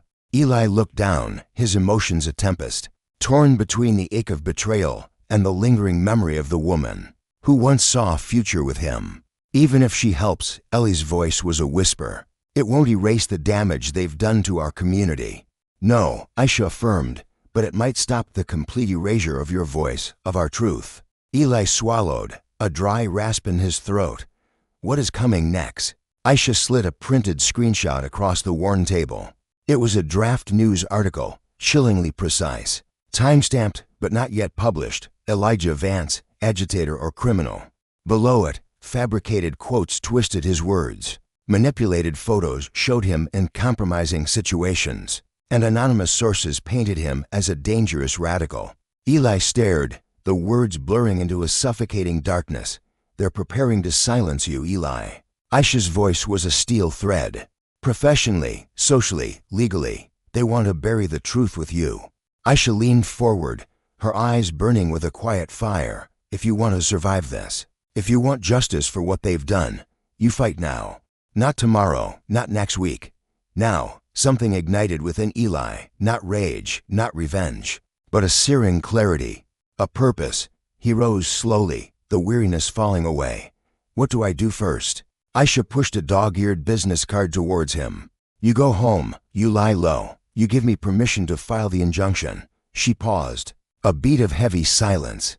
And then, you reach out to Serena, whether you hate her or not. She holds pieces of the truth, we need to expose them. Ellie's hand closed around the card, the edges digging into his palm. He didn't want to speak to Serena, didn't want to revisit the pain. But the fight for his community, for justice, burned brighter than any personal wound. I'll talk to her, he said, his voice firm. Aisha nodded, a flicker of grim satisfaction in her eyes. Good. Then we're in motion. Eli walked out of her office, the weight of the world still on his shoulders, but now it felt like the weight of a shield, not chains. He wasn't just surviving anymore. He was fighting, and the Thorne dynasty had no idea what was truly coming. Eli barely remembered the walk back to his apartment. The city lights blurred into streaks of defiance. Aisha's words echoed, a mantra against the encroaching darkness, stamped onto his very soul. They're preparing to bury you. Fight now. Reach out to Serena. Serena, her name alone, was a complex chord of anger, longing, and the ghost of a shared dream. He mourned the ally he thought she was, the future they might have built, the genuine connection he once believed in. But Aisha was right. Serena held answers that could free his community, even if getting them tore him apart. He pushed open his apartment door, and a cold wave washed over him. Wrongness, a silent invasion. He stepped cautiously inside, scanning the room. Everything seemed untouched, yet his gut screamed danger. Then he saw it. A single, stark white envelope on his worn coffee table. No stamp, no address. Just a chilling presence, placed perfectly at the center. Someone had been here. A cold shiver cracked down his spine. He approached slowly and opened it. Inside, printed text, "You should have walked away, Eli. Some truths are better left buried." Eli crumpled the note, his hands shaking with a controlled fury. The Thorne dynasty wasn't bluffing. Their reach was everywhere. Every move he made was being monitored. But fear was their weapon, and he refused to wield it for them. He sank onto the couch, pulling out Aisha's business card, its sharp edges a reminder of the fight. He needed to contact Serena. But how, if the Thornes were watching him? They'd be watching their own daughter even more closely. Before he could think it through, his phone buzzed. At first, he ignored it, expecting more hate, more manufactured outrage, more edits of the gala hallway clip, making him look like a stalker. But the buzz persisted, longer this time. With a sigh, he picked it up. Unknown number, a message. "We need to talk. Alone." His heart hammered. Serena. He didn't respond immediately. He didn't trust the timing. He didn't trust the number. He didn't trust her. A second message came. "This isn't a trap, Eli. I swear it. I need to tell you something before they silence me too." Silence me too. The words pierced him. He typed back, "Where?" Seconds later, Old Community Center, midnight. "Come alone. I will too." Midnight. A deserted, forgotten place. Exactly the kind of meeting that could end with him disappearing. Another cautionary tale. But he had no choice. The truth was too important. He didn't have to wait until midnight for his nightmare to escalate. At 5:17 p.m., 3 thunderous knocks rattled his apartment door. Not the subtle menace of the Thornes, but the blunt force of authority. Eli froze. "City police, open up." His blood ran cold. He walked towards the door, a daze settling over him, and opened it. 2 officers, grim-faced, hands near their holsters. "Elijah Vance," one demanded. "Yes." "Elias Vance, you're under arrest. Theft of corporate property. You have the right to remain silent." The words hit Elias like a physical blow. Before he could process, cold steel clamped around his wrists, the click echoing in the sudden silence. "You can explain at the precinct," the officer sneered. Every shadow in the hallway seemed to hold a peering eye, every whisper a judgment. As Elias was paraded through his own home, a spectacle of shame, a searing heat of humiliation, a fire he knew too well, consumed him. It was the same inferno that had raged the night his world publicly imploded. Again, the glint of phone cameras. Again, the hushed, venomous whispers. His life, once a beacon of promise, now a public crucifixion, broadcast for all to consume. Invisible hands, pulling strings in the shadows. Inside the squad car, Elias sat, numb.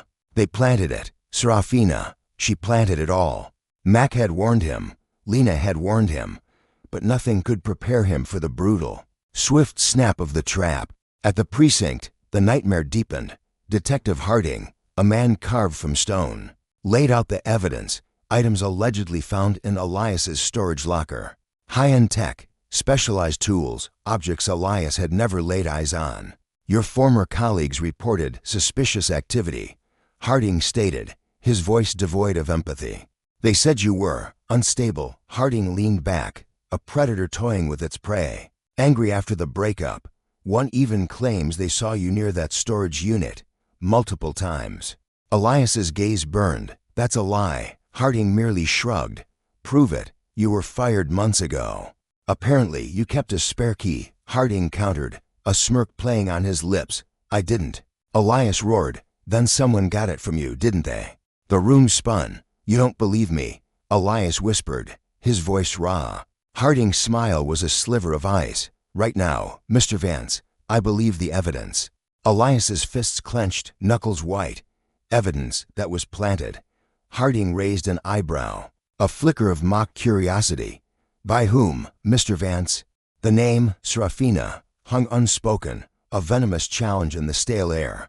Elias's throat tightened. That's what I thought, Harding concluded, pushing the file away. Listen, Vance, Harding's voice dropped, a veiled threat. You're in over your head, and if I were you, I'd think very carefully before making accusations that sound like conspiracies. Elias's chest burned with a righteous fury. This isn't a conspiracy, Elias thundered. It's corruption. They've done this before. But Harding was already standing. We're done. Hours later, Lena arrived, a hurricane of controlled rage. Exhausted but incandescent, she slammed her briefcase onto the table. This is absolute garbage. Detective, she declared, her voice cutting through the precinct's din. None of this will hold in court. The evidence chain is sloppy, the report's inconsistent, and your witness statements contradict each other. Your setup is showing, Detective. Harding's face darkened. We have enough to hold him overnight. No, Lena snapped, her eyes blazing. Because I'm filing a motion for immediate release. And if you continue this charade, I will subpoena every single officer involved. Every single one. Within the hour, Elias walked out, released on bail. The night air of Liberty City was sharp, biting, but tasted of a fragile freedom. Lena's face was a storm of contained fury. You need to understand something, Elias, she said, her voice low and intense. That arrest, that wasn't just intimidation. That was Srafina testing how fast she could break you. Elias exhaled a ragged breath. She planted everything. I know, Lena affirmed, her gaze unwavering. The question now is, can we use her desperation against her? She showed her hand to Early. Mac met them at the curb, his face etched with concern. You okay? Elias shook his head, a silent no. But I'm still here, he managed. That's enough for now, Mac said, a hand on his shoulder. But we have to stay ahead. She will escalate. Elias clutched his phone. Midnight loomed. I have a meeting, Elias said. Mac frowned, with who Elias hesitated. Celeste, Mac's face tightened. Be careful, Elias. She's dangerous. No, Lena corrected, her eyes sharp. She's trapped, and people who are trapped can either become unexpected allies or even more dangerous threats. Elias glanced at his watch. 11:30 p.m. He started walking. Freedom Square, a vast expanse of asphalt, stretched out beneath the flickering, dying glow of streetlights. It felt like an abandoned stage set for a forgotten play. Wednesday nights were always quiet, but tonight, an eerie, suffocating silence pressed down, as if Liberty City itself held its breath. Elias moved towards the furthest reaches of the lot, where shadows deepened into inky pools between monolithic concrete pillars. Celeste stood waiting, a lone, fragile figure swallowed by a long, dark coat, her hair a loose, disheveled twist. Nothing like the dazzling woman from The Proposal, or the confident fiancée smiling in Victor Sterling's arms. This was a ghost. Her eyes were red-rimmed, her hands trembling. You came, she whispered. Elias's voice was a shard of ice. Why did you tell the press I stalked you? She flinched, recoiling as if struck. I didn't. Then who did? My mother, Celeste choked out.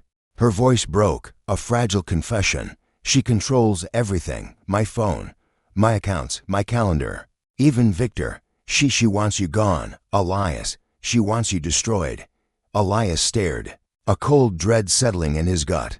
Anger, sharp and cold, pierced through him. You helped her. Tears welled in Celeste's eyes, spilling down her cheeks, not willingly. She said she'd ruin me if I didn't reject you publicly, she said. And I know you'll hate me for this. Humiliating you would make you back off from the land. The words were a blade twisting in Elias's gut. And you chose her over me? Celeste covered her mouth, shaking uncontrollably. "I'm sorry. I'm so sorry. I never wanted any of this. I didn't know she would frame you, or fire those shots at your reputation. I didn't know she'd go this far." "You knew enough," Elias whispered, his voice raw. "I came because," Celeste's voice cracked, "because I have proof. Proof she destroyed your father. Proof she's planning to do the same to you." Elias's breath hitched in his throat. "What proof?" Celeste's trembling fingers fumbled inside her coat. "A small, silver flash drive." Elias froze. "This has my mother's emails," Celeste whispered, her voice barely audible. "Memos. Internal directives. Recordings from meetings. Things she never meant for anyone to see." Her voice broke. "I copied them. I'm going to run away after this. Victor will cut me off. My mother will disown me. But you deserve the truth." Elijah clutched the data chip, its fragile plastic holding the weight of generations. A truth that could shatter the gilded cage of the consortium. Lena stepped closer, her voice a raw whisper. "Elijah, I loved you. I still do. But I was never truly free to choose. My life was a gilded cage." He met her eyes, and for the first time, he didn't see the woman who had seemingly betrayed him. He saw the woman forged by a system designed to control. He saw the struggle, the silent defiance within her, and a profound understanding replaced his pain. "Thank you," he said, his voice barely audible. Lena swallowed hard, her eyes wide with urgency. "Be careful. The overseer will know soon." And as she spoke, a guttural roar tore through the industrial night, an engine revving, headlights like predatory eyes searing across the crumbling asphalt. A black armored vehicle, the consortium's enforcers, sped towards them. "They found us. Run, Elijah." Lena screamed, and the world exploded into chaotic motion. The armored vehicle barreled forward, its reinforced grille a monstrous maw, headlights cutting through the gloom like a hunter's gaze, locking onto its prey. For a split second, Elijah froze. It wasn't fear, but a chilling disbelief.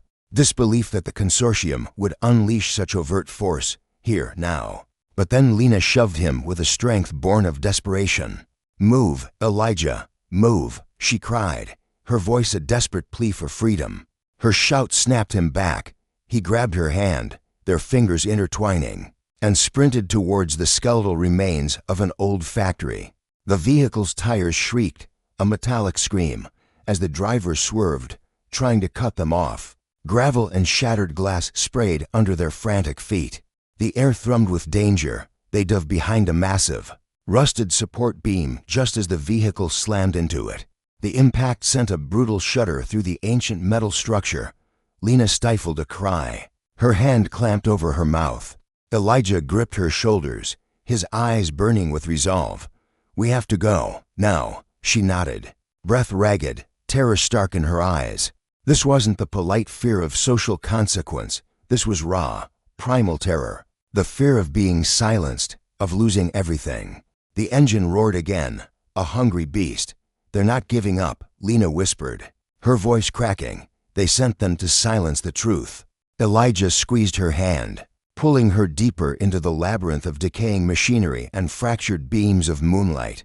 They moved as fast as their panic-driven legs could carry them. Behind, the vehicle reversed with a violent jolt, beginning its slow, predatory maneuver through the ruins. "They're trying to corner us," Elijah gasped, the old service shaft. They sprinted towards the far corner, where a heavy, rusted door, the entrance to a forgotten service shaft, glowed faintly under a flickering, dying fluorescent light. Elijah yanked the handle. It resisted, groaning like a wounded beast, then gave way with a deafening metallic shriek. Inside, the shaft was a black void, cold, smelling of damp concrete and forgotten dreams. The door slammed shut behind them, muffling the world's chaos. Their footsteps echoed, a frantic rhythm, as they descended rapidly, floor after floor, the concrete vibrating under each hurried stump. Halfway down, Lena gasped, clutching the grimy railing. I can't breathe. Just a second." Elijah turned.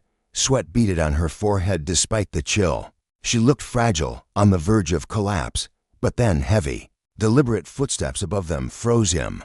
They weren't alone. Someone was coming down. A single set of steps, slow, methodical, chilling. Elijah's pulse spiked. They're inside. He whispered, "We have to keep moving." He wrapped an arm around her shoulders, pulling her close. "Come on, Lena. You can do this." She nodded through her panic, forcing herself upright. They hurried to the lower levels. But when they reached the exit door to the ground floor, Elijah stopped cold. A shadow, tall and menacing, stood on the other side, waiting. He instinctively pulled Lena back. Pressing her against the cold wall, she clutched his shirt, trembling. His mind raced. 2 enforcers. One above, one below. They were boxed in. "What do we do?" Lena whispered, her voice barely a breath. Elijah's eyes darted around the shaft. No fire escape, no second exit. Nothing but concrete walls and danger closing in. Unless, he peered over the railing below them. The space between stair flights extended into the forgotten sub-basement. A drop, a dangerous one, but survivable if they landed right. He pulled Lena close. "Do you trust me?" he asked. She blinked, startled by the question, but her eyes held his. Yes, he didn't hesitate. "We jump." Her eyes widened in terror. "Elijah." The steps above grew louder, closer. The door below rattled, a chilling promise. No more time. He held her tightly. On 3. 1, 2. They jumped. The world tilted violently as they plunged into the dark abyss. Elijah twisted midair, angling his body beneath hers. The landing was brutal, concrete meeting spine, but he cushioned most of her fall. Pain exploded through his back, a searing fire. But he bit it down. Lena groaned, shaken but conscious. Are you okay?" "No." Elijah gasped, pushing himself up. "But we have to move." They scrambled to their feet, forcing their way into the sub-basement corridor. It was lit by a single, buzzing bulb, casting more shadows than light. Rusted pipes ran along the ceiling, dripping occasionally into shallow, stagnant puddles on the floor. Behind them, the enforcers' footsteps resumed, faster now. They had followed the plunge. Lena's breath came in ragged sobs. "They're going to kill us. Not if we get out first," Elijah said, his eyes scanning. He spotted an old maintenance door. At the end of the corridor, there, they ran toward it, shoes slapping through water. Elijah shoved the door open and found a narrow service tunnel, barely lit. Lena hesitated. "This looks dangerous." "It's more dangerous behind us," he said, pushing her gently forward. "Go," she obeyed. The tunnel sloped upward. At the end, moonlight spilled through a metal grate. Elijah climbed first, pushing the grate aside with a grunt of effort. It clattered onto the pavement above, exposing them to the fresh, cold night air. Kai hauled Lena over the crumbling concrete barrier, their breath ragged, muscles screaming. They stumbled into a forgotten alley, the city's hum a distant, mocking lullaby. Kai scanned the shadows behind them. No pursuit. Not yet. They ran again, a desperate, silent prayer with every stride, until they reached the skeletal remains of an old factory loading dock. Kai stopped, chest heaving, the air burning in his lungs. Lena's knees buckled. She slid down the grimy wall, burying her face in her hands. Raw sobs tearing through her. Panic, grief, and a profound sense of betrayal choked every gasp. "They want me gone," she choked out, her voice a fragile whisper. "My own mother. She wants me erased." Kai knelt before her, the adrenaline that had fueled their escape now draining into a trembling exhaustion. "She wants silence, Lena, not necessarily death," he said, his voice raspy. "But she's willing to burn everything to keep her empire intact." Lena lifted her tear-streaked face, eyes hollow. "I didn't mean for you to get dragged into this. I didn't know everything. Her voice cracked, a fragile pane of glass shattering. "I didn't want to lose you." Kai's heart twisted, not with romance, but with a profound, aching sorrow for the innocence lost. "You already did," he said softly, the truth a bitter pill. Lena closed her eyes, fresh tears tracing paths down her cheeks. She reached into her worn jacket, pulling out a second, slightly larger flash drive. "This one," she whispered, her voice gaining a fragile strength, "contains the truth, recordings, meetings. Mom didn't know I kept backups. It proves what she did to your father, and what she planned for you." Kai's breath hitched. Why didn't you give me this earlier? Because I was terrified, Lena confessed, her gaze darting to the alley's mouth. She has eyes everywhere. She controls every facet of my life. If she realized I betrayed her. Kai finished, his jaw tight. She still might. Lena nodded, a grim understanding passing between them. She looked up at him, her eyes holding a fierce, desperate resolve. But you needed this more than I needed safety. Kai swallowed hard. Lena, after this, your mother will turn on you completely. She already has. Their eyes met. No love, no romance. Just two souls bound by the monstrous shadow of Evelyn Thorne. Kai stood, a new fire in his gaze. We need to get this to Aisha. Now Lena pushed herself upright, a flicker of defiance in her posture. Okay. He turned towards the alley's exit, but paused. Something felt wrong. Too quiet. He scanned the street, every instinct screaming danger. A sleek, black sedan was parked at the curb, lights off, engines silent, windows tinted. He felt Lena stiffen behind him, a silent gasp.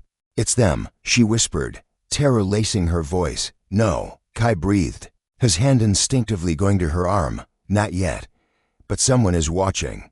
Before he could decide whether to run or hide, the sedan's driver door opened. A woman stepped out. Not Evelyn, not a hired thug. Aisha. Kai exhaled, a mix of relief and confusion. Aisha, what are you doing here? She approached quickly, her face pale, jaw tight with urgency. I tracked your phone. When you didn't answer, I knew something was wrong. Something happened, didn't it? Kai nodded grimly. They attacked us. Aisha's eyes widened, scanning them both. Is anyone hurt? We're fine, Kai said, though his bruised ribs screamed in protest. Lena stepped into the faint light.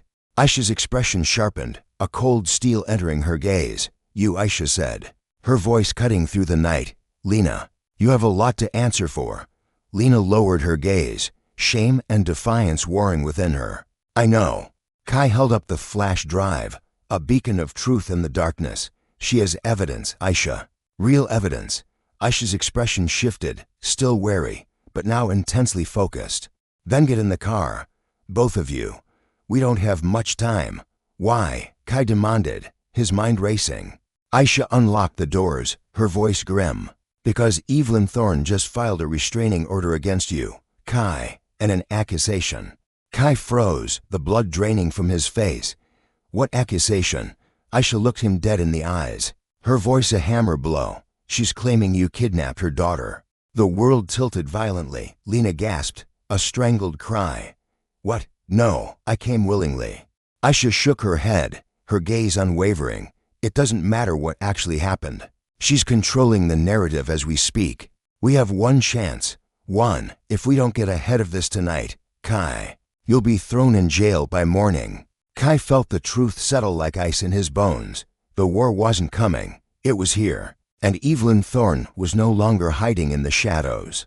She was hunting. Aisha drove like a woman possessed, navigating the labyrinthine city streets with a precision born of desperation, knowing exactly how fast she could push without drawing unwanted attention. Her knuckles were white, gripping the steering wheel as if her life, and theirs, depended on it. Kai sat in the passenger seat, breathing hard, the adrenaline still a frantic drumbeat in his veins from the parking lot ambush. Lena crouched in the back seat, arms wrapped tightly around herself, trembling, not from cold, but from the chilling realization of her mother's boundless ruthlessness, a power that twisted truth into a weapon. Kai stared out the window, the city lights blurring into streaks of gold and blue, a distorted reflection of their shattered reality. Aisha's last words replayed in his mind, a venomous echo. She's claiming you kidnapped her daughter. The accusation crawled under his skin like poison, threatening to consume him. How bad is it? Kai finally asked, his voice low, rough with suppressed fury.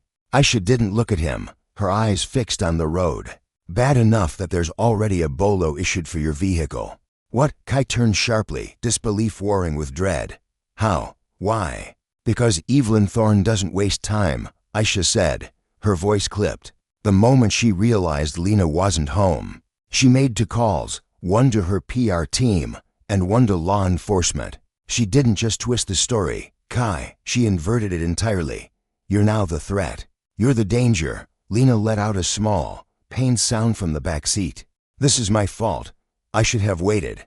I should have, I don't know, done something different. No, Kai said firmly, turning to face her, his eyes burning with conviction. This is her fault, Lena, not yours. Aisha's eyes flicked to the rearview mirror, her expression grim. Lena, I need you to listen very carefully. If you come with us, publicly, on record, you'll blow apart your mother's narrative. But if she convinces the authorities that you're in danger, that you're a victim, they won't even listen to you. They'll assume you're coerced. Lena's throat tightened, a desperate fear in her eyes. They won't believe me.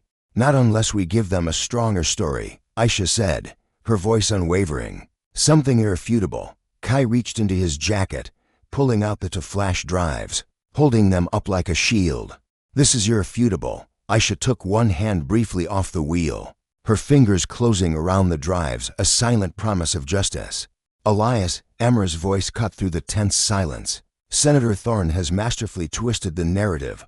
You, Lena, are now painted as the aggressor, the unstable element. A tremor in Lena's voice. This is on me. I moved too fast. I should have, I don't know, waited. Elias's gaze was unwavering, turning toward her. No, Lena. This is her calculated deception, not your burden. Amra's sharp eyes darted to the rearview mirror, a silent warning of unseen watchers. Lena, listen closely, Elias urged, his voice low and firm. If you step forward now, publicly, your testimony will shatter Senator Thorne's carefully constructed empire of lies. But if she preemptively frames you as a victim of coercion, the system will dismiss you before you utter a single word. They won't even listen. Lena's voice, a desperate whisper. They'll never believe me, not without something irrefutable. Amara nodded grimly. Elias reached into his inner jacket pocket, his hand emerging with two sleek, encrypted flash drives, the truth, condensed, undeniable. Aisha didn't look at him, her eyes fixed on the road. Bad enough that there's already a bolo issued for your vehicle, clutching the drives like the very blueprints of freedom. If these contain what you both swear they do, Aisha's voice was a low hum of steel, then yes, they are our only hope. But I need to verify every byte, and I need to secure impenetrable backups. Before Senator Thorne even suspects a whisper of their absence, Elijah's hands clenched, a tremor of urgency. She already knows. Lena's voice was sharp, cutting through the tension as Aisha swerved onto a forgotten industrial road. Which is why we're not going to my office, or your apartment, or anywhere predictable. Aisha's jaw was set. Lena leaned forward, gripping the headrest, her knuckles white. Where are we going? Aisha exhaled slowly, a ghost of a smile touching her lips. To someone who owes me a debt older than time. 20 minutes later, they plunged into a district that felt like the city's forgotten conscience. Buildings leaned together like weary sentinels, their brick facades etched with stories. Streetlights flickering in a defiant rhythm. Aisha parked behind a shuttered community center, its mural of civil rights heroes faded but resolute. Elijah stared. This looks abandoned. That's the idea, Aisha replied, stepping out. She led them to a discreet side entrance, tapping a complex, rhythmic code. Locks clunked, a heavy bar scraped, and the door opened to reveal a man in his late 40s, eyes sharp beneath a hoodie, fingerless gloves hinting at a life lived on the digital frontier. Aisha, Jack said, stepping aside. Didn't expect you to knock on this door again. Didn't expect to need to, Aisha countered, her gaze unwavering. But here we are. Jax's eyes flicked to Elijah and Lena, assessing. Guests, temporary refugees. Aisha clarified. And we need your arsenal. All of it. He raised a skeptical brow. You're asking for a war chest. It's a war, Jax. Aisha crossed her arms, her voice a quiet challenge. And you owe me. He sighed, then gestured them in. Fine. Come inside. The building transformed. It wasn't a community center. It was a digital sanctuary. Old servers hummed with the pulse of hidden knowledge. Monitors glowed with streams of encrypted code. Tools lay scattered among gadgets Elijah couldn't name. This is Jax, Aisha introduced. One of the best digital architects I know. A guardian of forgotten truths. Ex-architect, Jax corrected, dropping into a swivel chair. Now I just ensure the wrong hands don't bury the stories that need to be told, the voices that need to be heard. Elijah's eyes widened. Why are we here? Because, Aisha said, if Senator Thorne is half as ruthless as I believe, she'll erase every digital footprint before we can even trace it. We need someone who can crack her systems faster than she can cover them up. Someone who can unearth the truth from the deepest shadows. Lena looked terrified. You think she knows the files are gone? Jack snorted. If she has half a brain, and from what I've heard, she's a strategic mastermind, she'll already be in full containment mode. Aisha placed the flash drives on the desk. Jax, we need everything off these drives, decrypted, duplicated, and backed up onto a system she can never breach. Jax whistled low. High-stakes real estate. You sure about this? I'm sure. Aisha affirmed. Do it. He hesitated. This might take a while. We don't have a while. Elijah interjected, his voice raw. She's already filed a false report. They're probably tracking my phone. Aisha nodded. Jax, shut down all external signals. We go dark. Jax typed a string of commands. The lights flickered, then stabilized. But the entire facility disconnected from the outside world. No signals in, no signals out. Welcome to the blackout, he said, a grim smile playing on his lips. While Jax worked, Aisha pulled Elijah aside.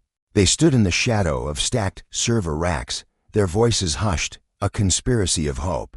Elijah, she's escalating too fast. Faster than even I anticipated. You need to brace yourself. For what? He asked, his heart pounding a frantic rhythm.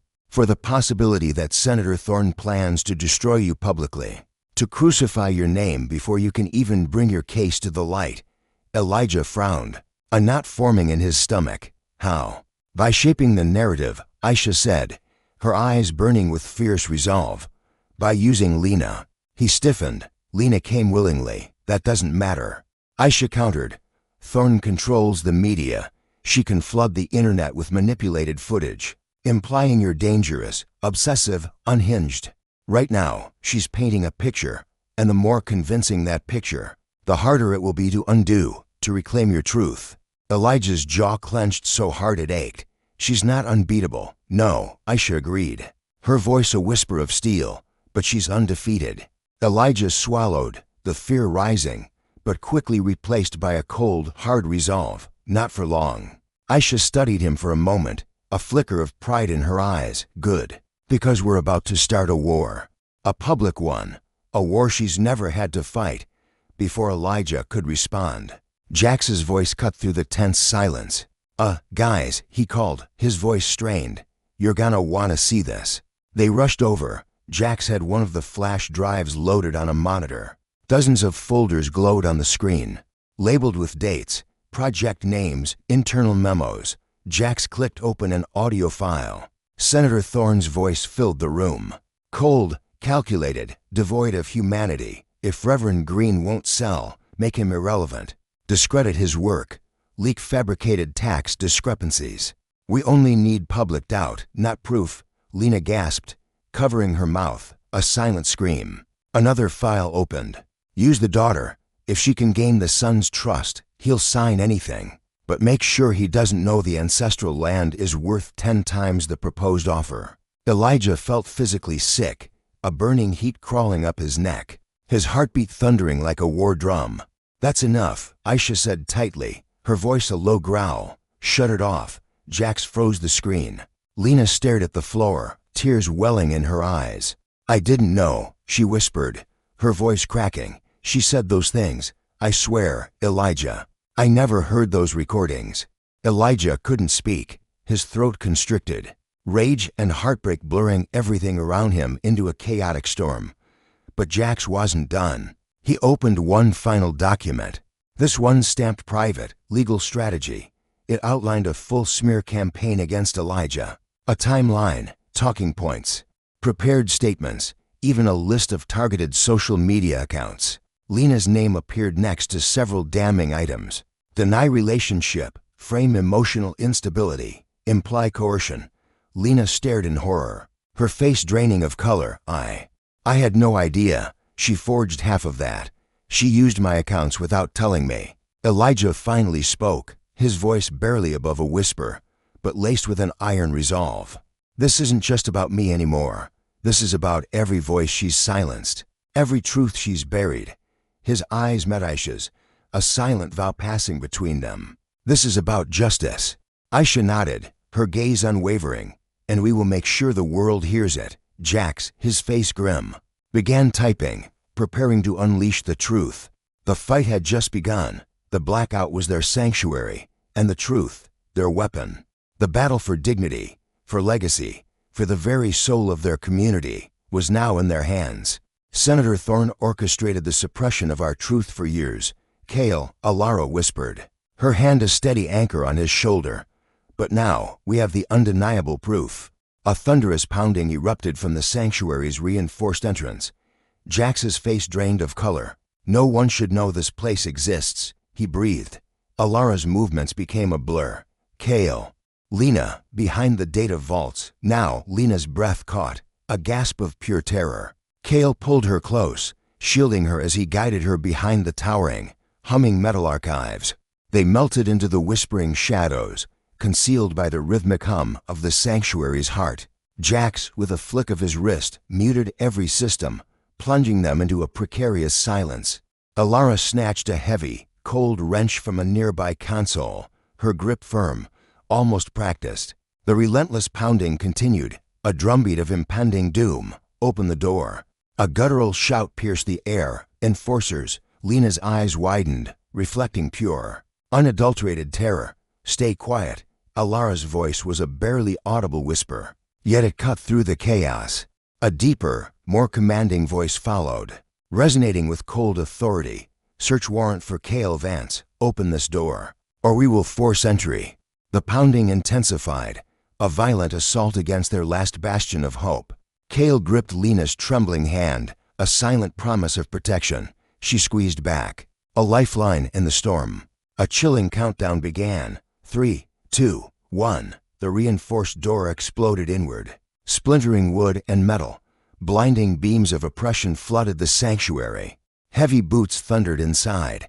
Kale held his breath, every muscle tensed, as enforcers stormed through their sacred space, shouting commands, carelessly shattering their sanctuary. Lena trembled violently beside him, a fragile hope flickering in her eyes. A flashlight beam swept dangerously close, its cold light threatening to expose them. Alara stood at the center of the chaos, hands raised in a gesture of deceptive calm. Enforcers. What is the meaning of this intrusion? She demanded. We're searching for Kale Vance, the lead enforcer barked. Well, Alara replied, her voice a steel-edged whisper. You won't find the architect of this injustice here. The enforcer glared, his eyes burning with suspicion. We'll see about that. They tore through the room, a relentless hunt, flashlights inches from their faces. Kale braced himself, his breath held captive, for the inevitable moment of discovery. Lena silently, desperately prayed, and then a sudden, earth-shattering crash erupted from the far corner of the sanctuary. Metal shrieked, alarms blared. Hey, Jax shouted, his voice laced with feigned panic. The critical data core is overheating. Every enforcer spun towards the sound, their attention diverted. They rushed away from the data vaults. Kale looked at Lena, stunned, a flicker of hope igniting in his chest. Jax winked, a glint of cunning in his eyes. That bought us seconds, not minutes, Alara whispered, leaning in, her voice barely audible above the rising chaos. When I tell you to run, take the passage of whispers. Don't stop until you reach freedom's embrace. Kale nodded, his jaw set. The chaos swelled, a maelstrom of confusion. Now, Alara's voice cut through the din.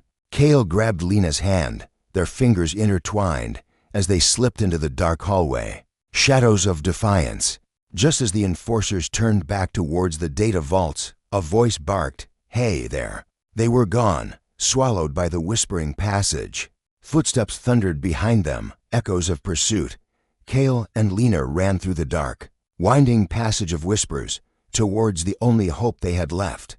The sacred burden of truth they now carried in their hands, and the unseen war for justice they could no longer escape.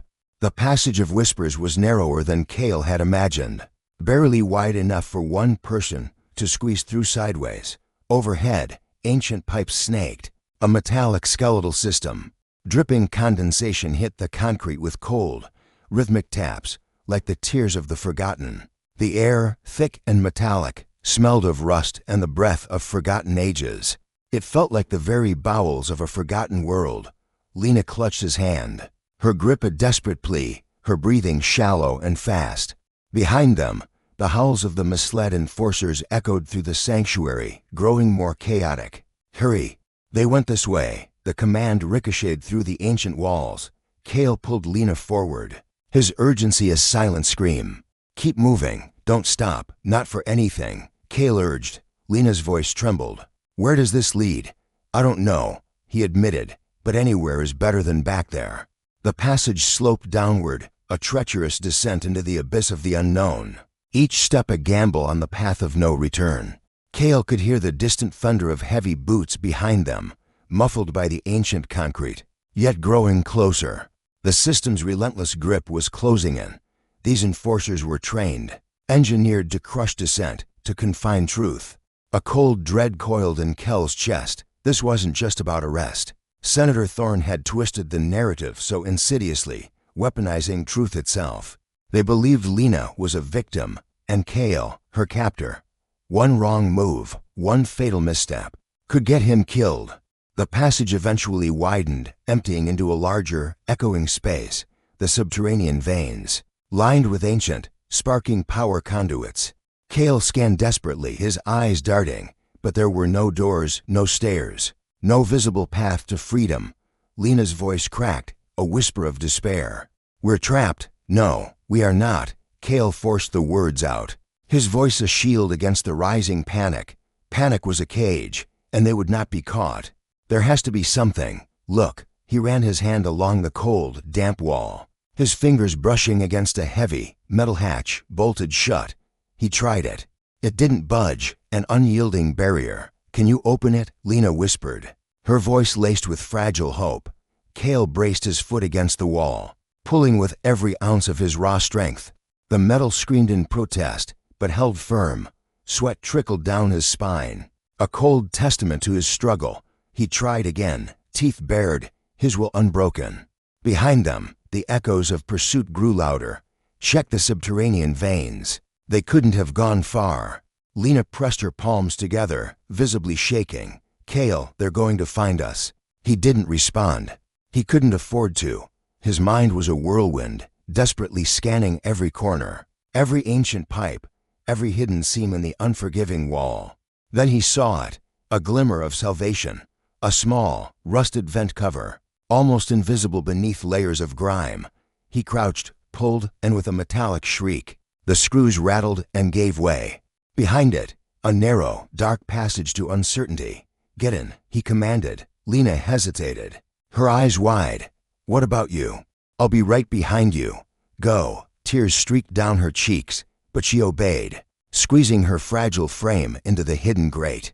Cale followed, pulling the hidden grate to freedom back loosely, masking their defiance. They crawled forward on their elbows, inch by agonizing inch. The rough metal scraped their skin, a small sacrifice. Darkness pressed around them, a suffocating embrace, the space tightening with every inch. Lena's breaths came in shallow, ragged bursts. I'm sorry, she whispered, a broken sound. Cale didn't answer, not because he didn't care, but because saving her, saving their truth, required every ounce of focus he had. Behind them, the subterranean veins filled with the thunder of approaching tyranny. Nothing, just the cold, dead air. Then a glint, a flashlight beam dancing on a loose vent cover. Elias froze. They went through here. Serafina whimpered, her voice a fragile thread. Elias reached back, his hand finding her ankle, a silent anchor. Keep crawling, he whispered, the words rasping in his throat. We're almost there. Behind them, the metallic shriek began. The officers were tearing at the vent. Rusty screws snapped, one by one, like bones breaking. Seconds, they had mere seconds before they'd be dragged back into the maw. But then light. A sliver of hope, ahead. A grate, at the very end of their suffocating tunnel. A way out. Serafina, kick it, Elias urged, his voice raw with desperation. She twisted, An awkward, desperate lunge. Her foot slammed against the grate. It rattled. A defiant tremor, again harder. The metal shrieked, then tore free. A gasp of frigid freedom rushed in. They tumbled out onto the jagged gravel slope behind the skeletal remains of the old foundry. Elias rolled to his feet, grabbed Serafina's hand, pulling her up. Shouts erupted from inside the vent, a furious roar. "They're outside! Move!" Blinding beams of flashlights began sweeping the exterior. Elias didn't think. He dragged Serafina toward a line of ancient, gnarled sentinels, pine trees. Bordering the lot, their branches formed a dense, dark canopy, nature's whispered promise of concealment. They ducked under the low branches just as officers spilled out of the building. A chilling net of surveillance. Serafina gasped, pressing a shaking hand to her heart. "What do we do now? We keep moving." Elias whispered, his eyes scanning the darkness, toward the Blackwater. They pushed through the trees, the sound of rushing water growing louder. A primal heartbeat in the night.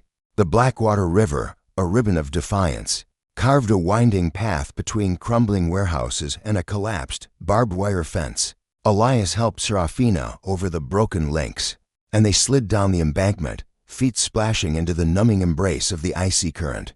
"Are you sure?" Serafina began, her teeth chattering, but Elias cut her off. "The river washes away their trail, a silent accomplice." They waded through the Blackwater for nearly 10 minutes, until the shouts behind them faded into the vast, indifferent night. When they finally climbed out onto the far bank, Elias's legs burned with exhaustion and cold. But he didn't stop. They pushed forward into the forgotten district, where houses were spaced far apart, their streetlights flickering weakly like dying embers. Only once they reached the skeletal porch of a condemned home, its windows like vacant eyes, did Elias finally let himself collapse into a crouch. His chest heaved. Serafina sank beside him, wrapping her arms tightly around herself.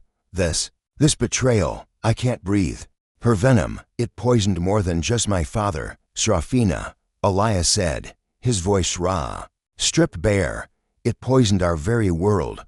Serafina looked at him, her face a canvas of raw remorse. "Elias, about that, there's something I didn't tell you earlier." He didn't look at her. "What?" "The matriarch. She didn't destroy your father alone." "Not entirely." Every muscle in Elias's body tensed. His blood ran cold, a glacial dread. Slowly, he turned his head. "What does that mean?" Serafina stared at the weathered boards of the porch. Unable to meet his eyes, there was someone else involved. A shadow behind the throne, pulling strings. Someone who helped weave a tapestry of lies against him. Someone promised a position in exchange for cooperation. Elias's stomach sank. Serafina's voice was barely audible. "Silas." The name hit him like a seismic shockwave. "Silas Croft," Elias whispered, the name a bitter taste. Serafina nodded. "He began working with my mother years ago, long before he and I were pushed together. Their partnership wasn't romantic at first. It was transactional. He helped her twist the ledgers, bleed the truth dry around your father's shop. He created phantom accounts, conjured from the void, to make it look like your father was hiding money." Elias stared at her in stunned silence. "And now," Serafina continued, her voice cracking, "he's not just an investor. He's the architect of her empire, built on your father's ruin. Our engagement, mine and his, it's meant to be the final, grotesque seal on their unholy pact." Elias felt sick.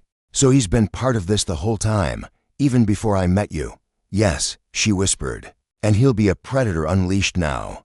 If he knows we have those flash drives, he won't stop until he destroys us." Elias stood abruptly, beginning to pace, pulling at his hair. A tempest of fury, betrayal, and cold, hard clarity raged within him. It was fire and gasoline colliding. "We need to warn Lena," he said finally. Serafina nodded. "We need to melt into the shadows first." But before they could plan their next move, a sound cut through the night, the crunch of tires on forgotten stones. A car, approaching slowly. Elias froze. Serafina's breath hitched. They backed deeper into the shadows of the porch as blinding beams sliced through the darkness, sweeping across the yard. For a terrifying moment, Elias thought it was the authorities again, or the matriarch's enforcers. But when the car stopped, and the door opened, a voice, rough with urgency, a lifeline, whispered harshly, "Elias, Serafina, get in, now." "Javier." They ran to the car, ducking low. Elias opened the door, ushered Serafina inside, then climbed in after her. Javier slammed the accelerator before the doors fully shut. Elias gripped the seat. "How did you find us?" Javier's jaw was tight. "Lena sent a coded message before the raid on the sanctuary. She said if the blackout failed, you'd head toward the Blackwater's edge. I drove the perimeter until I spotted movement. You're lucky I got there before they did." Serafina shivered. "Did they take Lena or Kale?" Javier shook his head. "Not sure. They might have detained them, or they might have let them go as a chilling message." Elias clenched his fists. "What now?" Serafina whispered. Javier's eyes flicked to the rearview mirror, a steely glint in their depths. "Now, we assemble everything. We forge our narrative into an unbreakable shield, and we get ready for the one thing Matriarch Thorn never anticipated." Elias leaned in. "Which is?" Javier looked him dead in the eyes. "A crucible of justice. A court battle she can't manipulate. One where truth, raw and unyielding, will roar louder than any decree of her power." Elias exhaled slowly. In that moment, weariness warred with a surging, unshakable resolve. He knew the path ahead was a gauntlet of peril, a dance with death, but he also knew something else, for the first time in decades. The Thorn Empire, for all its might, had a fatal flaw. And he, Elias Vance, was the one thing they never anticipated, a survivor forged in fire, who would not be silenced, a beacon of defiance.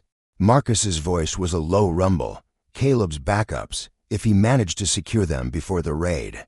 These files, they could dismantle an empire built on lies.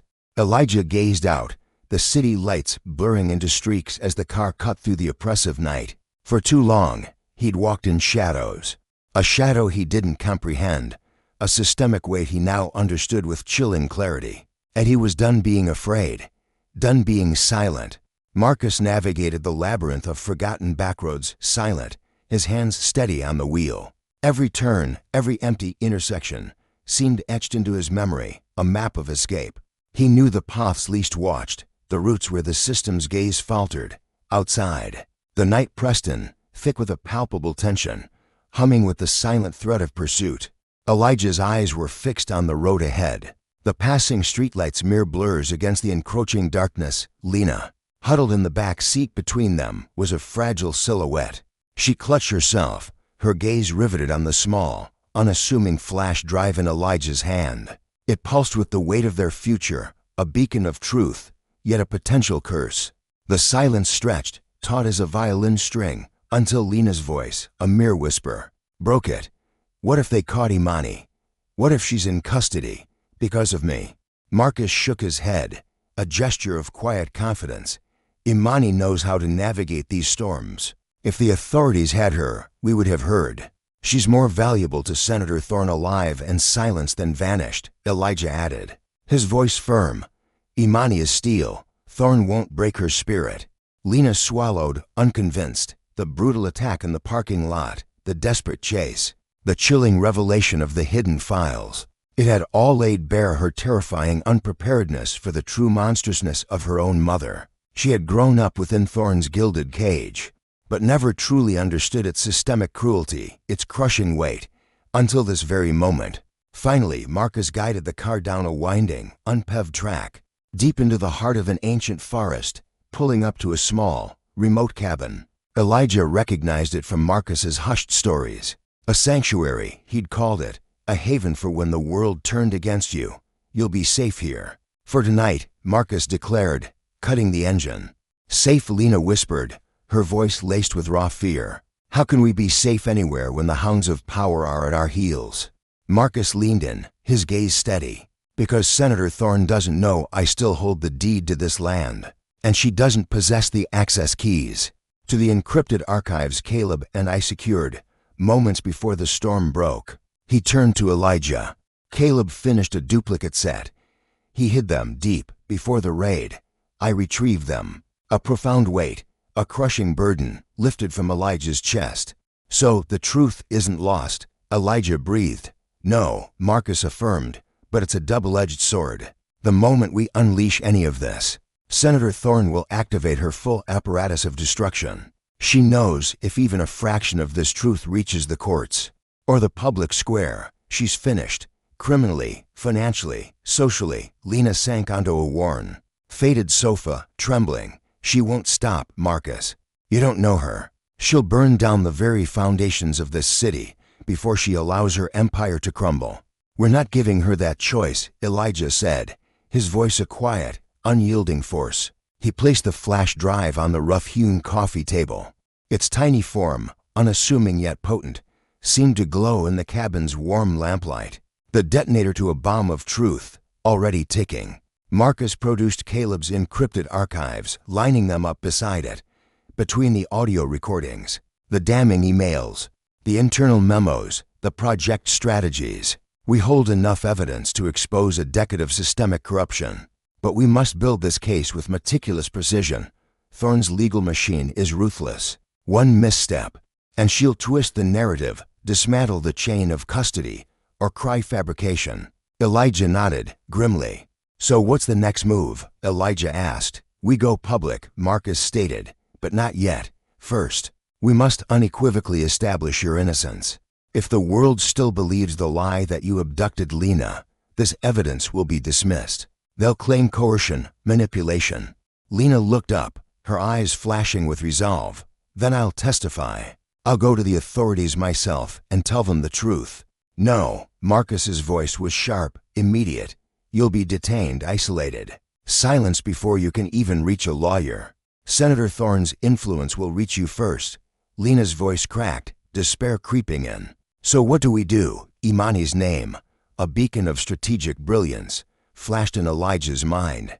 Her calm voice amidst the storm, her razor-sharp legal mind. We need her, Elijah declared. We need Imani to navigate this legal battlefield.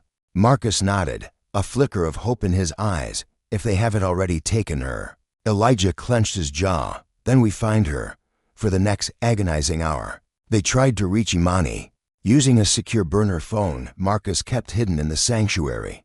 No answer. Elijah tried again and again, each unanswered ring a fresh stab of dread. Maybe she's hiding, Lena whispered, hope fading. Or detained, Marcus said grimly. Elijah paced the small cabin, a caged lion. No, she wouldn't leave us without a sign. She promised to contact me if anything went wrong. She wouldn't stay silent unless she was. He stopped mid-sentence, the unspoken word hanging heavy in the air. Compromised. Before panic could fully seize them, Marcus's burner phone buzzed. All three jumped, a collective gasp. Marcus answered, his voice tight with caution. Hello? A rushed, strained whisper. Marcus, it's Imani. Elijah's knees nearly buckled. Lena clutched her hands, a silent prayer escaping her lips. Thank God. Where are you? Marcus demanded. I got away, Imani whispered, barely. They detained Caleb. I slipped out through a service exit moments before they sealed the perimeter. Elijah's stomach twisted with a cold dread. Is Caleb? Is he okay? He was alive when I last saw him. Imani's voice was grim, but they took him. Senator Thorne will interrogate him. We must assume she has already breached his systems. Marcus exhaled slowly. That's why the sanctuary is offline. No digital trace. Good, Imani affirmed. Stay dark. I'm heading to a secure location. I'll send coordinates once I'm truly safe. Is there anything else we should know? Elijah pressed, a knot forming in his gut. A long, agonizing pause. Too long. Then Imani's voice dropped, a chilling whisper that cut through the line. Senator Thorne didn't just file a kidnapping accusation. She filed a protective order, preventing you, Elijah, from contacting or approaching Lena in any capacity. That's absurd. Lena burst out. I'm right here. It doesn't matter. Imani's voice was laced with grim reality. Legally, it paints Ethan as a threat to the public, a danger. If you appear with him, even willingly, they can arrest him on sight. Vanessa's hands flew to her mouth, a silent scream. Ethan felt the world tilt, a sickening lurch. They're trying to sever our connection, isolate you. Maya's voice cut through the despair. Classic tactic. Miranda knows your unity threatens her carefully constructed narrative. She's cutting every communication thread, so when you finally speak, no one will believe you. Daniel cursed, a low, guttural sound. What do we do? Maya inhaled sharply. A warrior preparing for battle. I need the backups, all of them. If Miranda controls the narrative first, this becomes unwinnable. Daniel assured her. They're safe, every single one. Maya nodded. Good. Maya whispered, her voice a steel thread. Then listen closely. There's only one way to counter Miranda's acceleration. Ethan's grip tightened on the phone. Knuckles white. Tell us, he urged. You go to court before she does. Silence descended, heavy and absolute. Vanessa blinked. What does that mean? It means, Maya declared, you file your own legal complaint first. A preemptive strike. If we frame the case correctly, if we present the evidence with proper timestamps and an ironclad chain of custody, the court will issue a stay order. It will prevent law enforcement from acting on that fabricated accusation until the truth, the real truth, is evaluated. Will it work? Ethan asked, his voice barely a whisper. It's risky, Maya admitted, her gaze unwavering, but it's the only move that traps Miranda. Instead of you. Daniel nodded slowly, a grim resolve settling on his face. We'll do it. Maya's voice softened, a rare moment of vulnerability. Ethan, you did nothing wrong. But the law doesn't care about truth. It cares about paperwork, timing, and who speaks first. Miranda knows that, and now, so do we. We'll meet you. Wherever you are, Ethan affirmed, his voice firm. I'll send coordinates in 30 minutes. She replied, stay hidden. And Ethan, be ready. When we go to court, everything comes out. Everything. Once this starts, there's no turning back. I understand, Ethan said. And he meant it with every fiber of his being. The call ended. The room felt heavier now, not with fear, but with an unyielding purpose. Daniel unrolled a faded map of the city. Vanessa wiped her tears, her spine straightening, a new strength radiating from her. Ethan felt something shift deep inside him, an anchor dropping, a resolve hardening into granite. For weeks he'd been reacting, running, surviving. But now he had a plan, unwavering allies, irrefutable proof, and a chance to bring down the woman who had systematically dismantled to generations of his family's legacy. He looked at Vanessa. Are you sure you want to do this? She nodded, her voice steady for the first time all night. I'm done being her puppet. She took my father, his softness, his hope, his independence. She stripped him of his dignity. I won't let her take you. Ethan swallowed hard. Then Daniel spoke the words none of them had dared to utter. This ends soon, one way or another. They stayed awake, fueled by adrenaline and a shared vision, until Maya's coordinates arrived. A courthouse, not tomorrow, not next week, tonight. At dawn, Ethan would walk into the lion's den, the truth clutched in his hands, a storm of justice gathering behind him, and Miranda Hart, queen of manipulation, the architect of systemic destruction, would finally face the force she had underestimated most, the unyielding, undeniable truth she had tried so desperately to bury. The courthouse loomed over the city, a monolithic monument carved from centuries of battles, its stone columns cold, towering, and utterly indifferent to the fear of those who walked towards its formidable gates. Dawn had barely begun to tint the sky, painting the horizon with muted streaks of bruised gray and lavender. The world was quiet at this hour, but Ethan felt anything but calm.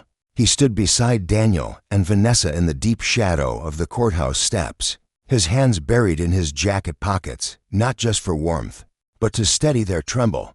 They wore nondescript clothing, hoods, plain coats, dark pants, not out of fear, but strategy. Miranda had eyes everywhere. Showing up unnoticed was their last, fragile advantage. Vanessa looked up at the imposing structure, her breath visible in the biting morning air. I never thought I'd come here, to fight her. You're not fighting her alone, Ethan said, his voice steady despite the tremor that still ran through his core. Daniel checked his watch. Maya should be here any minute. As if summoned by her own name, a sleek black sedan turned onto the street, slowing near the curb. A familiar figure stepped out. Maya, composed despite the exhaustion etched around her eyes. She carried a worn leather briefcase, Clutched so tightly, it seemed fused to her hand. She approached them, her stride purposeful. "We don't have much time." Miranda's lawyers filed additional motions overnight. "They're moving aggressively." "What kind of motions?" Ethan demanded, his jaw tight. "The kind meant to crush you before sunrise." Maya replied, her voice clipped. "A petition for a permanent restraining order. An emergency injunction.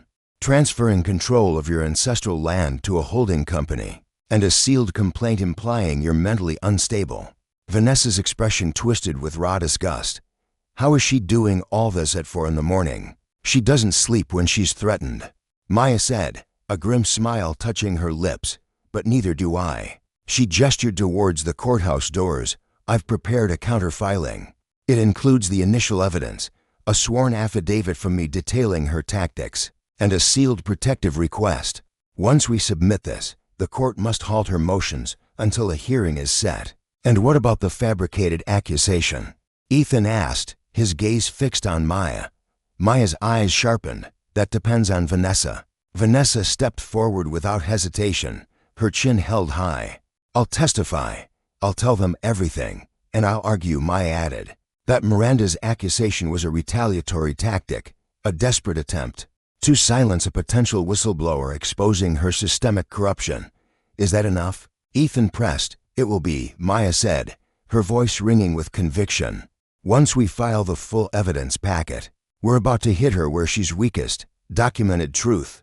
Ethan nodded, a fierce determination in his eyes. "Let's do it."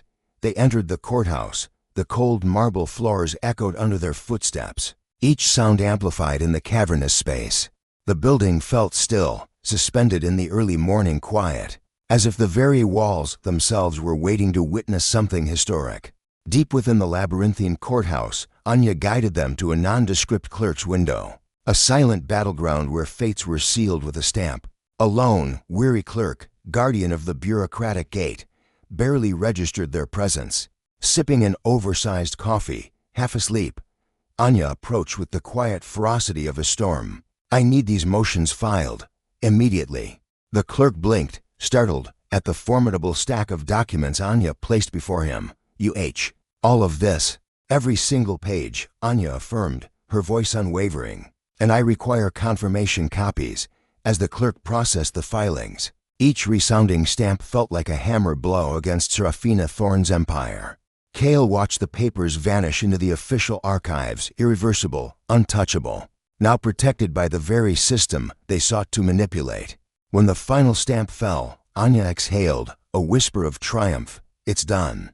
But the relief was a fleeting mirage. The heavy courthouse doors behind them burst open, slamming against the marble. Two impeccably dressed lawyers swept in, flanked by 3 sharply suited security personnel. The first lawyer, Mr. Sterling, a man with a gaze as cold and predatory as a winter night, spotted Anya instantly. "Miss Sharma," he purred, his voice a silken blade. "What a surprise." Anya didn't flinch. "Mr. Sterling," his expression tightened, a flicker of irritation. "You are interfering in a delicate matter, involving the Thorne family," he finished. "No," Anya corrected, her voice cutting through his. "I am preventing the abuse of the legal system." Sterling's icy stare flicked to Cale. "Mr. Vance, you are in violation of a protective order." "There is no valid order," Anya snapped, stepping forward. "We filed counter motions that supersede your client's tactics." Sterling merely smirked. "We'll see what the judge says." He gestured to a woman behind him, Serafina Thorne's second attorney. She stepped forward, a malicious smile playing on her lips. "Miss Thorne is willing to settle," she announced, "if Cale signs a transfer of his land and agrees to a cease and desist."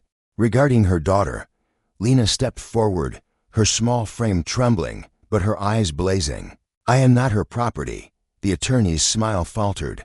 "Lena, your mother is worried sick." "Stop lying," Lena cried, her voice breaking but imbued with a fierce strength. "She wants to silence me." Sterling's eyes narrowed. "Careful. Young lady, you're walking into defamation." "Defamation?" Cale barked, his voice raw with indignation. "She tried to erase us." Sterling waved a dismissive hand. "Baseless claims." Anya stepped directly between them, a human shield. We'll let the court decide." The lawyers turned away, their retreat a calculated maneuver. But not before Sterling delivered one last, chilling whisper to Cale. "You're playing with giants, Mr. Vance, and giants don't fall." He walked off, his words hanging heavy in the air. Anya let out a long, shuddering breath. "We need to leave, now, before they escalate." They exited through a side hallway. The morning sun was rising, casting long shadows as the courthouse interior began to fill with the daily tide of attorneys and clerks. Cale felt his chest tighten, a drumbeat of urgency. Every second mattered now, outside. Anya stopped abruptly. "We're not safe here anymore." "Where do we go?" Lena asked, her voice small, neutral ground. Anya replied, "Someplace public enough to prevent confrontation, but private enough to plan our next move." But before they could take another step, a voice broke through the air like a crack of thunder. "Cale Vance, don't move." They spun around. 5 police officers, a phalanx of authority, blocked the stairs. Weapons were not drawn, but hands were poised near holsters. Lena froze. A gasp caught in her throat. "No, no, please." Cale lifted his hands slowly, his heart pounding a frantic rhythm. "Officers, please. There's been a misunderstanding." The lead officer stepped forward, his face grim. "Turn around." "Sir, we have a warrant for your arrest." Anya squeezed Cale's arm, her voice a fierce whisper. "Don't resist. Let me handle this." Javier positioned himself protectively beside Lena. Cale swallowed, his throat tight. "May I ask what the warrant is for?" The officer's expression was flat.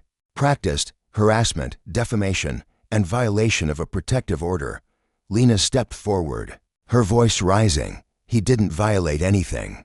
"I'm here of my own, ma'am," the officer said calmly, cutting her off. "We've been informed you're under duress." "That's not true," Lena cried, tears welling. "My mother lied, ma'am," the officer repeated, his tone hardening. "Please, step back." Lena looked helplessly at Cale, her eyes pleading. Anya spoke sharply. "Officers, filings were submitted minutes ago." "That override. They're not processed in the system yet," the lead officer said, his voice devoid of emotion. "Our orders stand." Cale felt something break inside him. Not fear, not anger, but a profound, almost sacred calm. This was Serafina's final gambit, her desperate attempt to crush the truth before it could breathe. He turned toward Anya, a silent message in his eyes. "Do it." She nodded, understanding instantly. Lena grabbed Cale's arm, her voice a desperate plea. "Please don't go, please. This is my fault. I never should have." He placed a hand over hers, gently removing her grip. "This isn't your fault. None of it." "Cale, listen to me." His voice trembled, but he forced the words out, steady and clear. "You're free now. You get to choose who you are, what you stand for. Don't let her take that from you again." Lena sobbed, her shoulders shaking. "I'm scared." "So am I," Cale admitted, a ghost of a smile. "But we're not alone, not anymore." Javier stepped forward, his jaw set. "We'll get you out. I swear it." Cale nodded. A silent promise exchanged. Then he faced the officers. "I'm ready." They cuffed him gently, not like a criminal, but like someone they weren't sure they understood. As they led him toward the police car, Cale heard Enya's voice carry after him, sharp and unbreakable, a beacon in the gathering storm. "This isn't over." He didn't look back, but he felt it, a tremor in the earth, the unstoppable march of truth. And when that truth finally broke, Serafina Thorne's empire, built on shadows and lies, would crumble under the unforgiving light. In the end, the story wasn't just about betrayal or corruption. It was about the quiet, unyielding resilience that grows inside someone who has been beaten down again and again, yet still finds the strength to rise. Cale learned that justice is rarely swift and almost never clean, but it becomes possible the moment we refuse to let fear dictate our choices. Lena discovered that breaking free from a lifetime of control requires courage far greater than obedience, and together, they proved that truth, like a river, will always find its way to the sea. But the truth, when fiercely protected and fearlessly spoken, possesses the power to dismantle even the most insidious, systemic lies. Their unwavering courage, their relentless fight, reminds us never underestimate the seismic power of one voice, one stand, especially when you are the first to rise against the tide. If this journey ignited a spark within your soul, let your voice be heard in the comments below. Join our growing movement. Subscribe to witness more stories of resilience, more triumphs of the human spirit. Because here, your voice isn't just heard, it's a vital force, a beacon in the ongoing fight for a more just world.